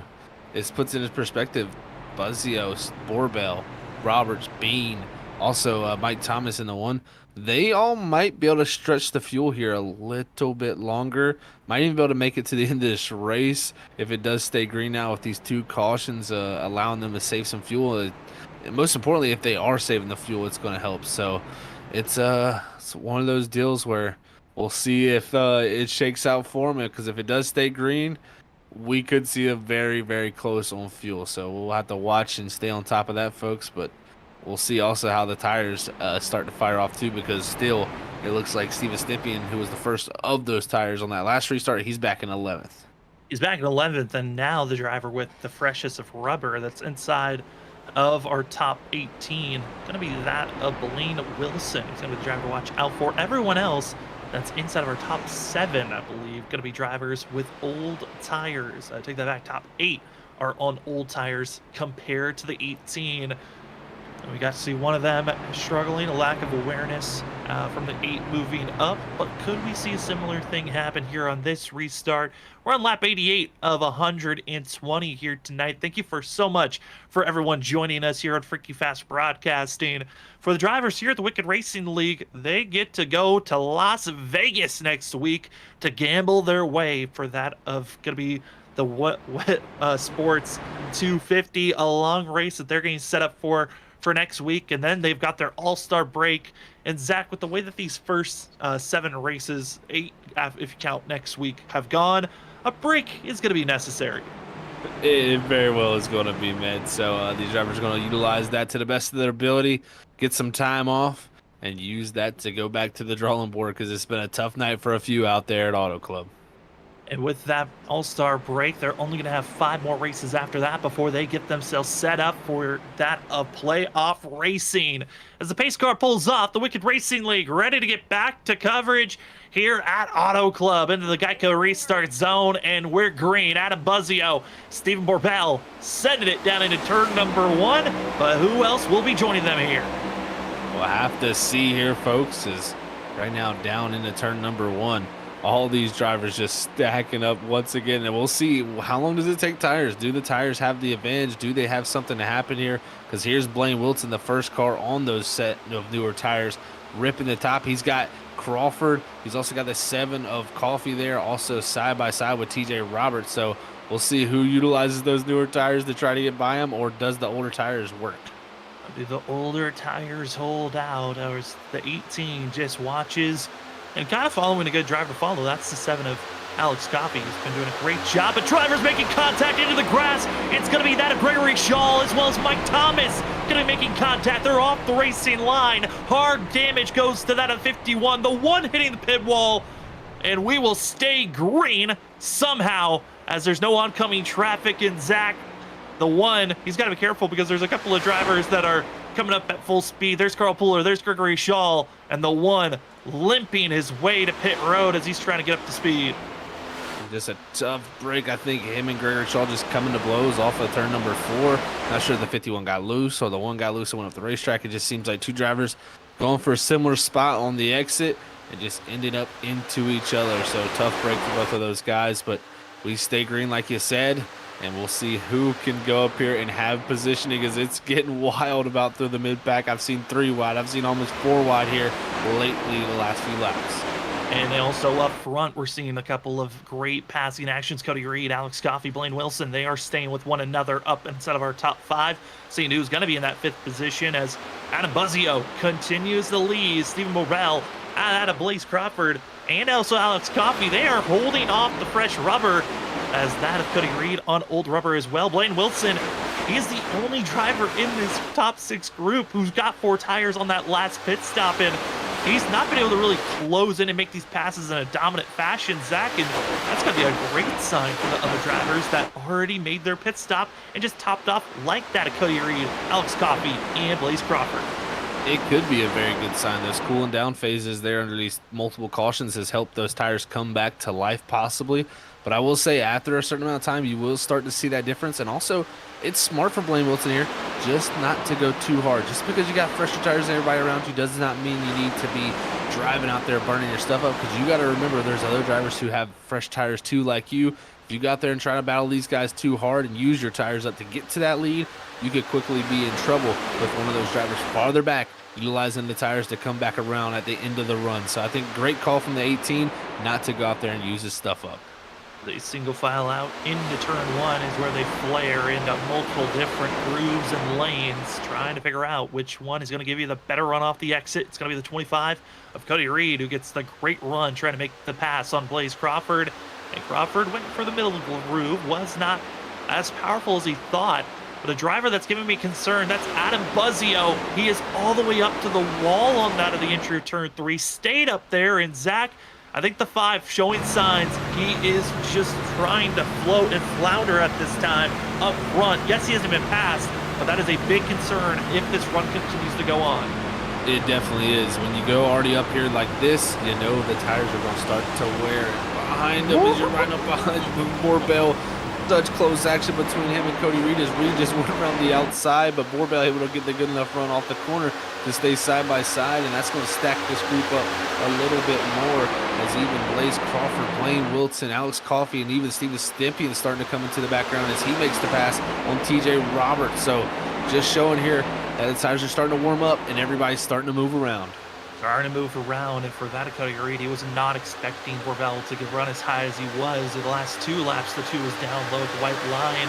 And again, it's that predicting on the straightaways on the entry of the corner, which lanes will drivers decide to take for themselves. And we're seeing 4 different grooves being utilized at this time. And for their front about 3, they're deciding the outside lane is where they're feeling the most comfortable as they're trying to pull away the best that they can. Cody Reed wanting this lead position as he'll dive it down low, trying to get by that out of Buzzio, not able to really close in as much as he wanted. But speaking of closing in, we just saw him caught up in a wreck. It's Richard Wolsifer up to 9th place. That he is. He was just driving up here, and he did get 4 tires and fuel on that last stop after that latest yellow. So 10 laps on his tires, and it just shows me that, you know, the drivers like Steven Stippy and Blaine Wilson, who had the, you know, fresher tires also of the group, they must not be looking to go too fast right now, because this 56 is just driving up through with the newer tires that possibly the 18 and the 81 could have done. And the main reason why we're also seeing this aggressive driving, he's got another set in pit road. Why not utilize it? We're coming to 20 to go here very quickly, and you're only going to need that final set. This is probably going to be only about a couple of more cautions if needed, as he almost pulls up into Madam Mason Hausman. If you're going to be using these tires, you don't want to be the cause of the caution, though. That you do not want to be as Halsman up into that wall. That was close. The side draft there in the 56 to 78 comes down. That was almost contact between those two. Everybody trying everything loose there for the 56, and it's just showing he's already possibly used those tires up as he's fighting it here off the exit of 2. And they look like superhero, and now the kryptonite has crept in as the 56 went from trying to challenge those inside of our top 5, now outside of the top 10 as we go back up to the lead, because Cody Reed is having that spot at the moment. Patty has Cody Reese driven up there, but how long will that last for? Here as they come to complete lap 97 here. 23 laps to go. Auto Club, still plenty of time for any of these drivers to go out there, make the move that they feel is necessary. But when does that start happening? That's going to be the question here, folks. Every single driver holding on for positions. Holding on for dear life. Will there be a late caution? I think we've got a sense here, Zach. There will be a late caution. The question is, when will it happen? As drivers, a lot of them just hoping that they won't be caught up in a wreck. And you saw on the screen, there was a driver that had some issues on the exit turn 2. Johnny Shade still somehow racing here, but for second place outside, Adabuzio still holding off. That of going to be Steve Borbell. And Steven Borbell, I mean, this 2 machine trying to get by the 5, but Cody Reed, he's losing that gap now. That he is. The gap is shrunk down. The 5's coming back to him. The 2 is also. Here comes the 7 of Alex Coffey. And then you'll have almost 3 wide back there behind him with the 18, the 81, and the 78. All these drivers negotiating back and forth here. You also got Blaze Crawford. Here comes the 81, Steven Stippy. He looks to the inside of the 18. That's the battle for the freshest tires of this front group. Can they get going here? When do they hit the go button? Do they ever is the question here, because right now it's seeming like it's pretty even between this front field. It just seems like it's a waiting game of whose tires are going to fade away first before I make a move, as seeing the battle for the lead as well, the battling for third place side by side.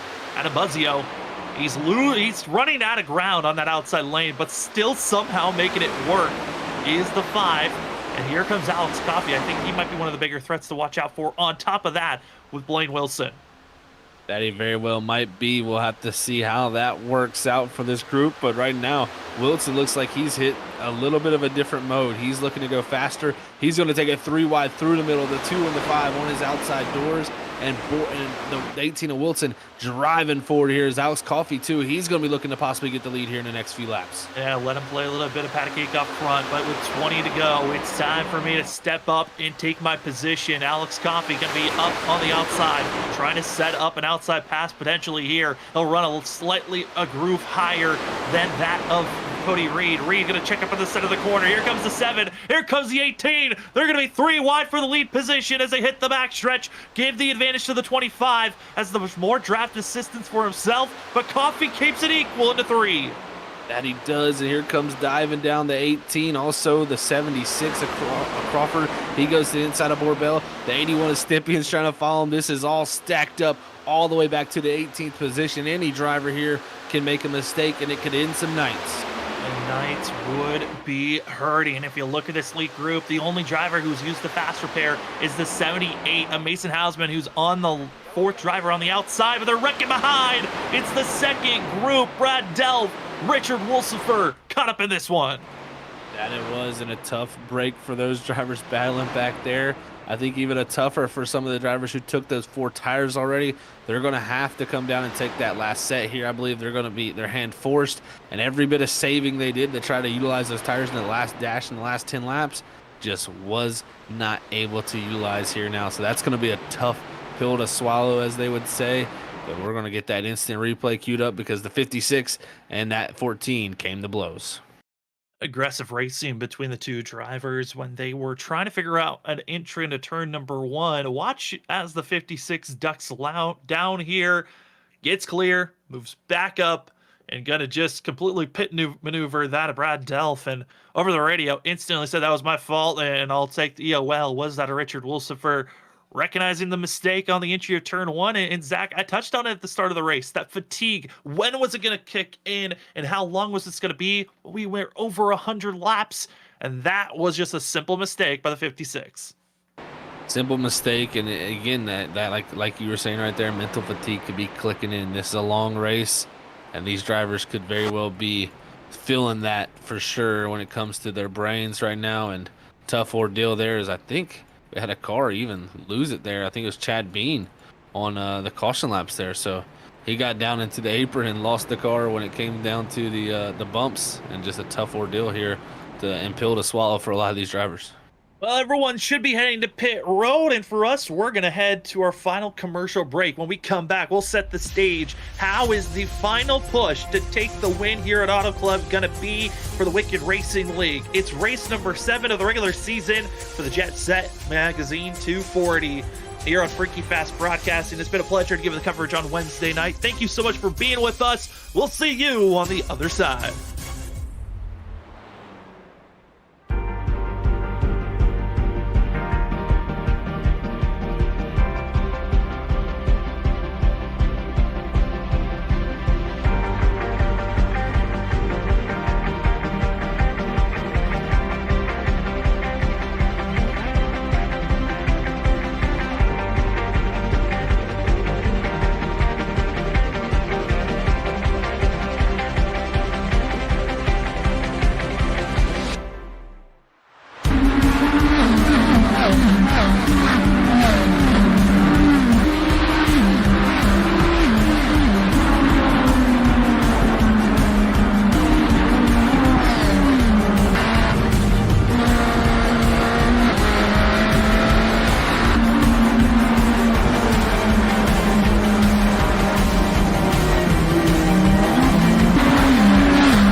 As we are green, Brad Delph the 14 did not take tires. The rest of the field did, besides Johnny Shade. He's in the middle of the pack, but watch out for the 14. Brad Delph, old tires, over 20 lap old tires compared to the rest of the field. And here we go. Cody Reed also going to be seeing others already making the pass as the 14 stays high. Rest of the field, it's go time at the exit of turn 2, and Cody Reed gets spun.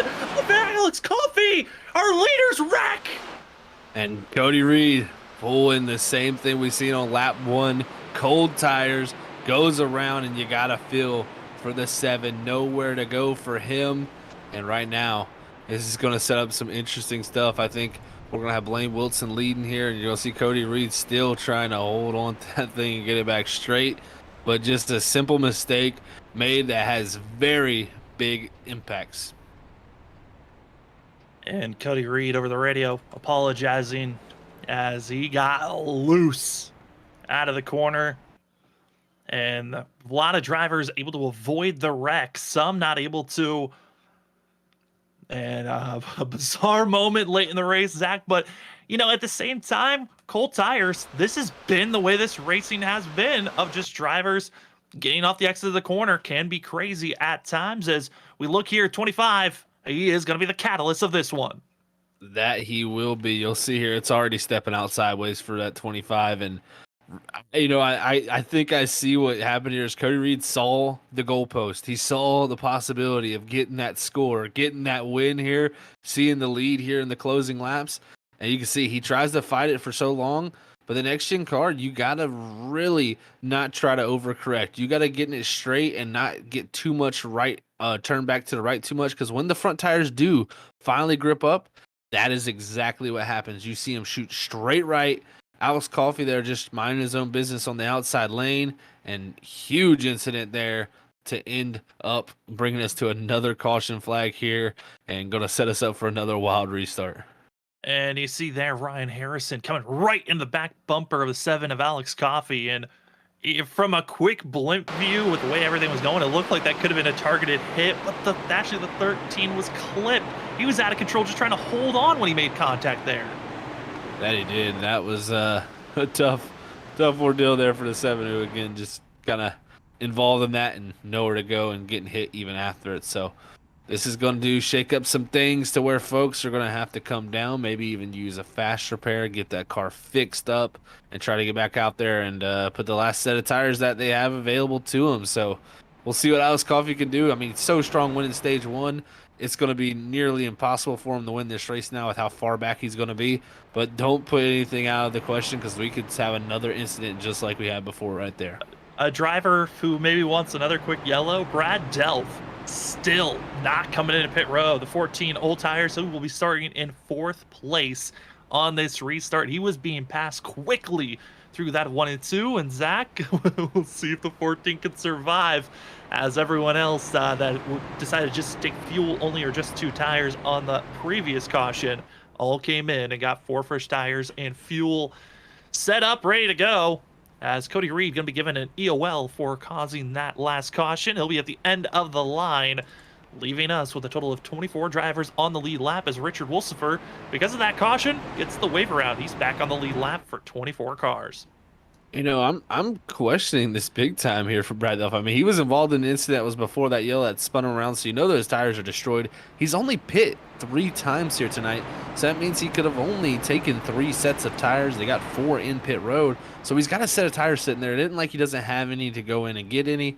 And I mean, I understand some people try to wait till that last moment to take a set of tires, but if you wait past, I mean, we're going to be here at 10 to go in 2 laps. If it's going to be not enough time even to put a new set of tires on to get back up through the field. So a questionable call on my side there from the 14, but we'll see. Maybe it works out for him. I mean, I think he's just going to be a little bit of a sitting duck here, and he's going to have to figure out how to get that thing going here, because not going to no longer control the restart. He's going to be in the middle of the restart now with people trying to make passes on him. Well, the 14 also still has a fast repair still in his back pocket, so it could be one of those things of, I'm just going to be up front, start up front, see how far I drop back. If I get caught up in a wreck, I do, and then I'll take my last set of tires and my fast repair. But until then, he's expecting a lot of quick cautions to come out. The 14's hoping for the best finish possible and hoping for a net gain with this very risky gambling chance, as that of the 14 will be the second car on the outside, but our front 2. You got Blaine Wilson, Blaze Crawford. Crawford's been playing a little bit of peekaboo with being in the back, pushing forward, being in the back, pushing forward again. Blaine Wilson has been up front for the majority of the night. Let's see who's advancing to win here at Auto Club. The No More Stage Racing. It's all about the win, as it's 12 to go, make it 11 now as they head down into turn number 1. Blaine Wilson, Blaze Crawford immediately jumping up to that outside lane in second, and here he comes to the inside. Just a power move down into 1, and I think it might be the last time you see the 76, because he's just been so fast all night. He's been going back and forth when it comes to on pit road. Now to the lead here in the closing laps. It's going to be tough to get back by him.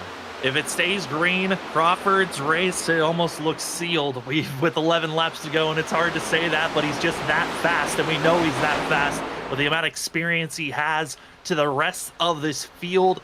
iRating is the way that we usually look at, driver experiences. Driver actually in the grass, and Steve Cole somehow holding on. I thought he was heading to pit road. That was a mistake out of 4 by that of the 96. It did look like a pit road excursion, but no, sir, not indeed. He was holding on to that machine, and it was hard to do for sure, because he was sideways there as he hit that grass and did a great job of keeping it somewhat straight. Hopefully, if something happens up here, he can miss any type of incident, maybe gain through that. But now back to 24 for himself as we look back here. Drivers trying to go forward. Everybody. Dallas Mance, who had a good run in stage 1, he's trying to go up here and get a few spots here late in this race as he's got Christensen up in the wall in front of him.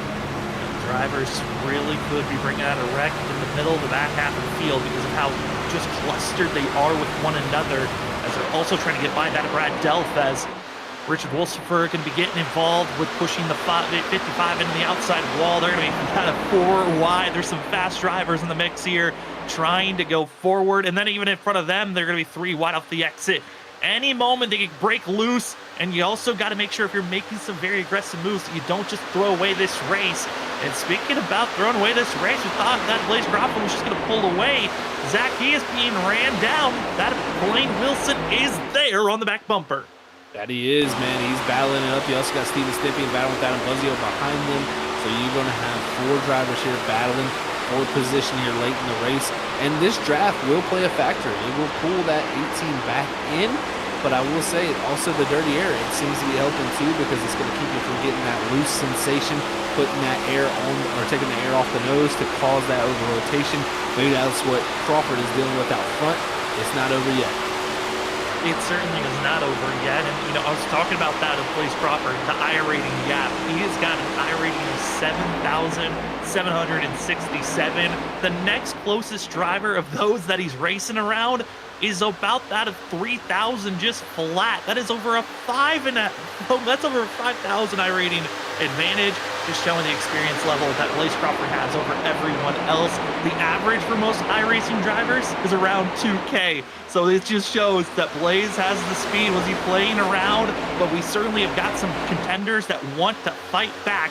With that of Blaine Wilson, Steven Stippian, they are still there fighting. And as well, a driver we haven't talked about, Dakota Camper is inside of our top 5. Camper is coming up clutching right at the end. He's going to be looking to make the pass on Adam Buzzio, and he does off of 4, but he gets loose in the 43, holds on to it. That's going to allow the 5 to get back to him. With the 81 here, trying to battle with the 18, that's going to take away a little opportunity from him to be able to get up to that 76. It's going to be 5 to go next time by. It's anybody's game right here in this top 5. 6 laps to go, and it's going to be our leaders all deciding to stay low, close to that white line or front 2. Steven Stippian's going to go groove higher, expecting the better run. Will he just bump draft, or will he try to go for a pass? He's not close enough to bump draft, as drivers behind having issues. It's going to be Alex Coffey spinning on the inside, as well as Nigel Christensen. We stay green as those drivers are off the track. That we do. It stays green here in the 20 and the 7, both involved in that one. And that is not going to bring out any type of yellow for sure as they both get back going. So we stay green. Blaze Crawford, though, looking for that first win here in the Wicked Racing League. He could do it, but he's got some hungry competitors behind him that are looking for their first wins also. Searching for everything they want. Blaine Wilson, he's come up 2nd place 3 times before as they're coming up. That is smoke from the lap before that you're seeing on screen. But the 81 looking for a win, but he'll go off the nose of Blaine Wilson. Tried, he thought he was clear. Steven Stippian wasn't. Another fast driver into the grass. We continue to stay green. 5 to go, and Blaze Crawford is watching all his competitors wipe themselves out. Yeah, and that was an interesting case there. I think the 18 coming up the side draft just gets into the quarter panel. I mean, it is hard side drafting coming all the way down to the end of these races, and that's how it plays out sometimes. And contact there for that 2nd position. It's opened up the door. Crawford now has a sizable gap, and they're battling for 2nd behind. And Mason Hausman already found himself in victory lane all the way back at Nashville Super Speedway. Can the 78 get his 2nd win of the season, or will we see another first-time winner? As Blaze Crawford holds steady. Thought he was going to win a few weeks back in New Hampshire for his debut race. Got pushed to the back with an EOL. Not going to happen tonight as he is in with 4 to go, make it 3 to go. He's got a nice gap, almost over a 2nd over Mason Hausman. That of Blaine Wilson. The side drafting here, Zach, just backfiring for both of those drivers, as Dakota Camper also hoping to push forward. And he is Dakota Camper, man. What a great showing this has been for him. Hausman, I mean, it's been a tough race for that guy. He's spun out here. He's had some very struggles on the longer run, But with a shorter run in this race, it's played right into his wheelhouse here to get in that second position here, and possibly, even if that 76 up front has a mistake, go for a possible win. So we'll see how it plays out, but Wilton, I think, is going to try to fight back on the 78. We talked about a lot of drivers having up and down moments. Cody Reed, who had to start all the way back in the last place practically on that last restart, he's cracked the top 10. But with 2 to go, it's a half a second gap between Blaze Crawford and Mason Hausman. Hausman is trying to stay high and rip the top and find some extra speed, but Blaze Crawford is sitting comfortable. He's not in a worrisome spot. He's got enough of a gap to just let them bicker behind. Definitely going to try to let them bicker and battle it out because it's playing out into his hands. As he comes through 3 and 4, he's going to look up to that flag stand, Sam, and he's going to look for that white flag. White flag is going to be an indication that this race is going to become official. A yellow would reset it, but as they come across the line, it's your freaky fast white flag for that Blaze Crawford. Over a half a second gap, they're side by side for second. You could practically seal it up as long as Blaze does not get loose off the exit of these corners.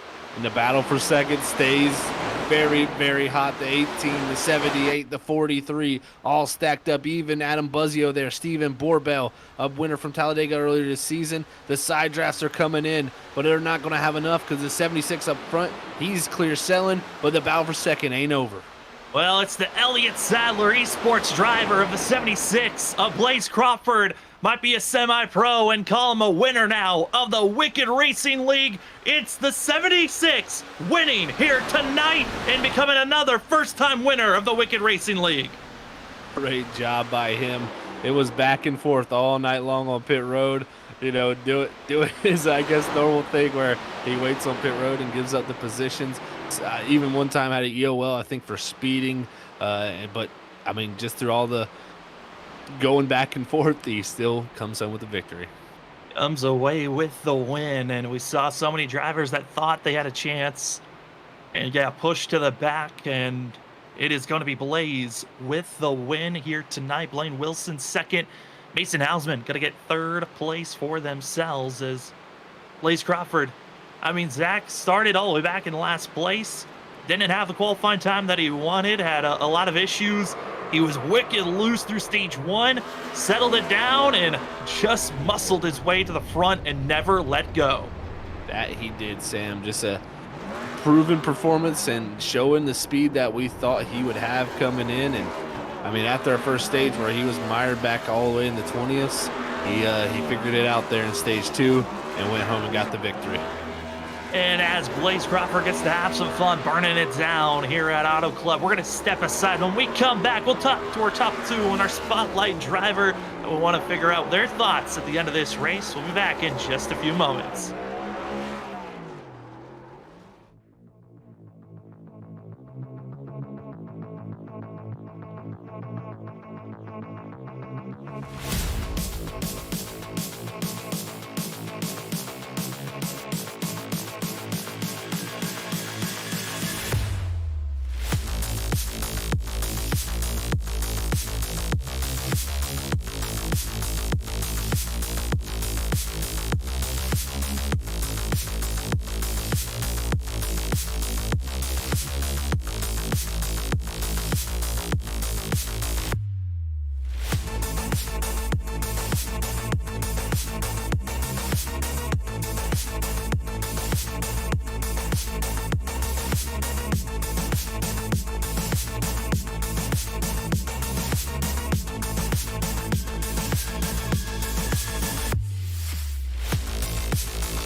Welcome back, ladies and gentlemen, to the Freaky Fast Broadcasting post-race show for the Wicked Racing League on your Wednesday night as the Jet Set Magazine 240 goes to that of the 76 Blaze Crawford here tonight. Let's head to Victory Lane and get the thoughts of the 76 after getting the win here tonight. Blaze, it's Sam and Zach up at the booth. You got us? Yes, sir. Well, you thought you were going to get the win back at New Hampshire, take a couple of weeks off. You're here tonight. You find yourself in a victory lane. How are you feeling after going from last place to the win? Oh, it feels great. Yeah, I was here for New Hampshire a few weeks back, but unfortunate things happened there, and I missed a few weeks because I was in the middle of moving across the country. So, glad to be back. And then quite the fashion, to pick up the win tonight from last to first. It was what a fun race though, man. We had plenty of long runs. It was I had a blast tonight. Yeah, I had a good time. Yeah, it definitely looked fun out there, Blaze. Congrats on the win, man. There, great to see you get that first one done this season. Take us through tonight managing the tires because you had to drive up through the field, so it's kind of tough to do that and manage the tires. But you did an excellent job at both. Oh yeah, absolutely. The first stage was not the same story as the rest of the race. I halfway through I had blown off the tires and I was spinning out trying to kind of limp it home at the end of the first stage. And man, I was like, oh my gosh, I am in trouble. And then after that, got new tires on it for the next stage and kind of got into my rhythm. And once I got into my rhythm, I knew that I would be good here. I think my struggle is maybe the next gen. I know I'm good at this track in other cars, but I just don't have a lot of experience with the next gen. So learning the tire saving it was a little difficult at first, but once we got through that first stage, we were golden. Talking about that experience, that's something we actually brought up on the fact of, we have the ability on our end to see the iRating difference between everyone. Everyone's pretty equal with one another. You've got a huge advantage in that standpoint. Just curious, what got you the thought of, you're part of the Elliott Sadler Esports team to come race in the Wicked Racing League? Yeah, I have a friend, IRL, Alex Coffey. I've known him and his family for many, many years, and he reached out to me and asked me if I'd be interested, and I've always kind of been looking for just a league to kind of kick it back and kind of enjoy iRacing more, and for the fun aspect of it. I've run a lot of the competitive side of iRacing for many years, and when Alex told me about this the league, I was very interested. This is exactly what I've been looking for, something more a little bit that's still, competitive, but it's not, I'm not losing iRating if we wreck out, it's not a big deal. So I finally found myself a fun league at the Wicked Racing League, and I am looking forward to the rest of the season for sure. Well, it certainly is a pleasure to have you, Blaze, here with your experience, and it's awesome to have someone of your level to be here racing with this group. Congratulations again on your win, and before we let you go, the floor is yours for any shout-outs. Shout out to ESC. Shout out to Alex for getting me in here. Wouldn't be here obviously without him. So gotta appreciate him. Gotta give a shout out to my spotter Max Brady, the man himself. Got it done for me tonight. So gotta appreciate them, and I appreciate you guys for having the stream up tonight.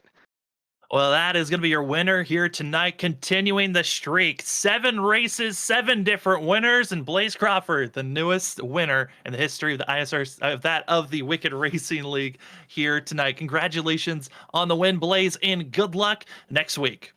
Thank you, guys. So we go from victory lane. Let's head to second place as we get that of Blaine Wilson with us. We got the 18 up in the booth. Blaine, you come away with a second place finish. That was a fun one to watch coming to the line. How are you feeling after tonight?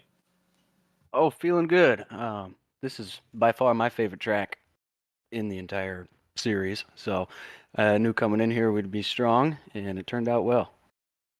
That it did, Blaine, man. A great battle for you all night long. Take us through the battle there at the end. You had the contact between you and the 81, and then even getting back by that 78 right there. Yeah, Blaze is, well, he's in a whole nother level. He's really good, and it was good to see that I could stick with him. Stempian got up there. I felt real bad. I didn't intentionally mean to turn him. It was just tight. I'd rather race it out. I told him I'd take an EOL next week if I'm the cause of that.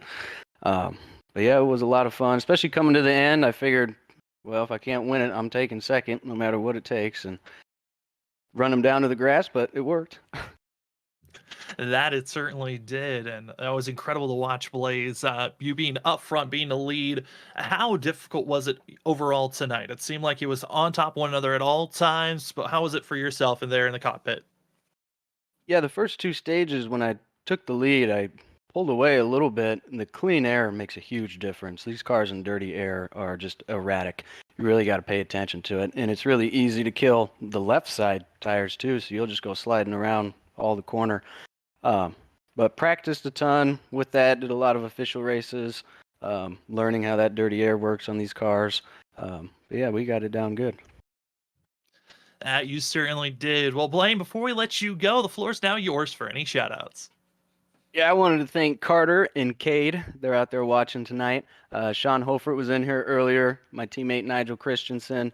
Everybody for running this league. I'm glad this race was really, really clean. Couple yellows, but as expected, that's normal. Overall, a great race. Shout out to you guys for broadcasting us. You were great too. Well, that's going to be the 18 machine of Blaine Wilson. Congratulations on a second place finish. We know that win's coming at some point. We hope that it comes next week, and good luck then. Thank you. See you next week. As that's going to be second place finish here, the 18 of Blaine Wilson. We're going to head to our spotlight driver, which is going to be fifth place finisher Dakota Camper. We saw him making a late surge there, almost was able to come away with a top 3 finish. But Dakota with Sam and Zach up in the booth, you got us? Yeah, I got you.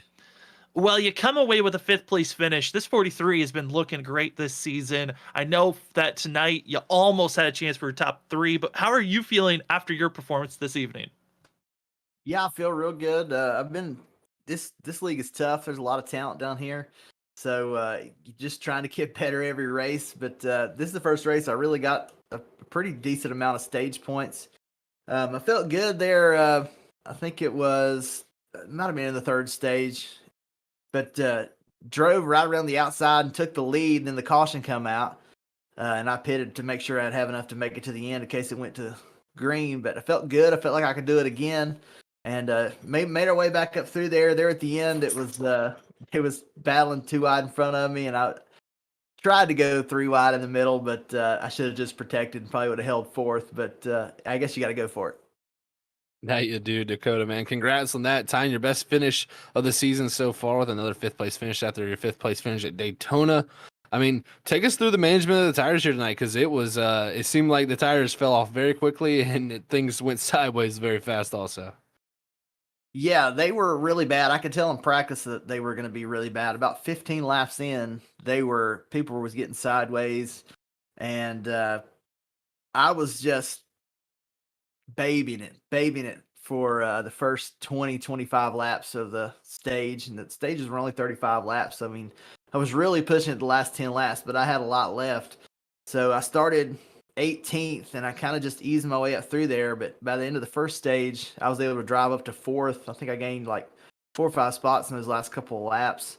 And the same with the second stage. I restarted like 6th or 7th and dropped back to like 15th. And then with about 10 left in the stage, started driving my way back up through there and got 7th in the second stage. So, yeah, it was a lot of saving tires, but it was fun there at the end, being able to come in and get a set with about 12 or 13 to go, and you really didn't have to worry about it.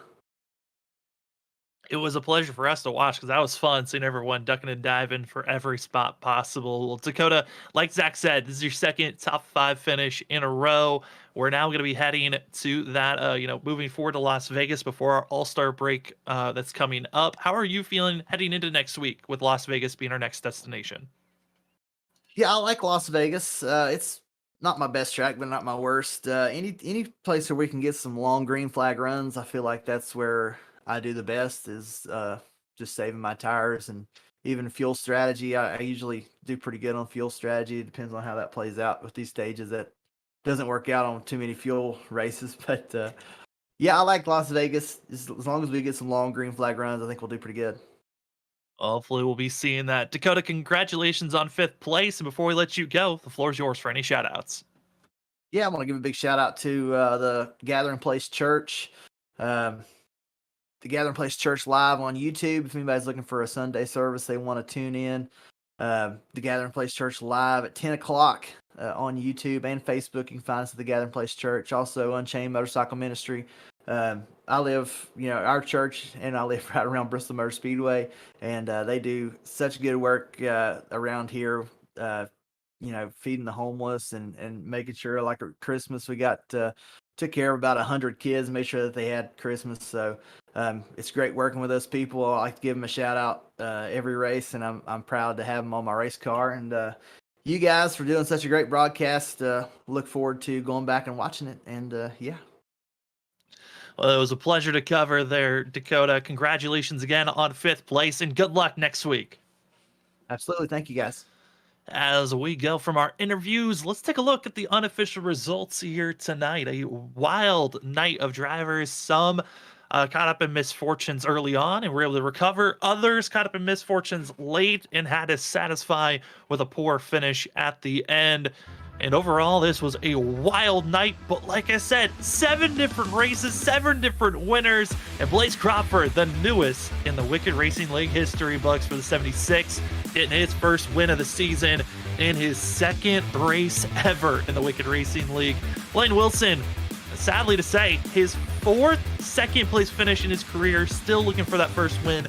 Could it happen next week? We'll have to wait and see. Mason Hausman's going to come away with 3rd. Adam Buzzio would a recovery run for the 5. He'll take away 4th.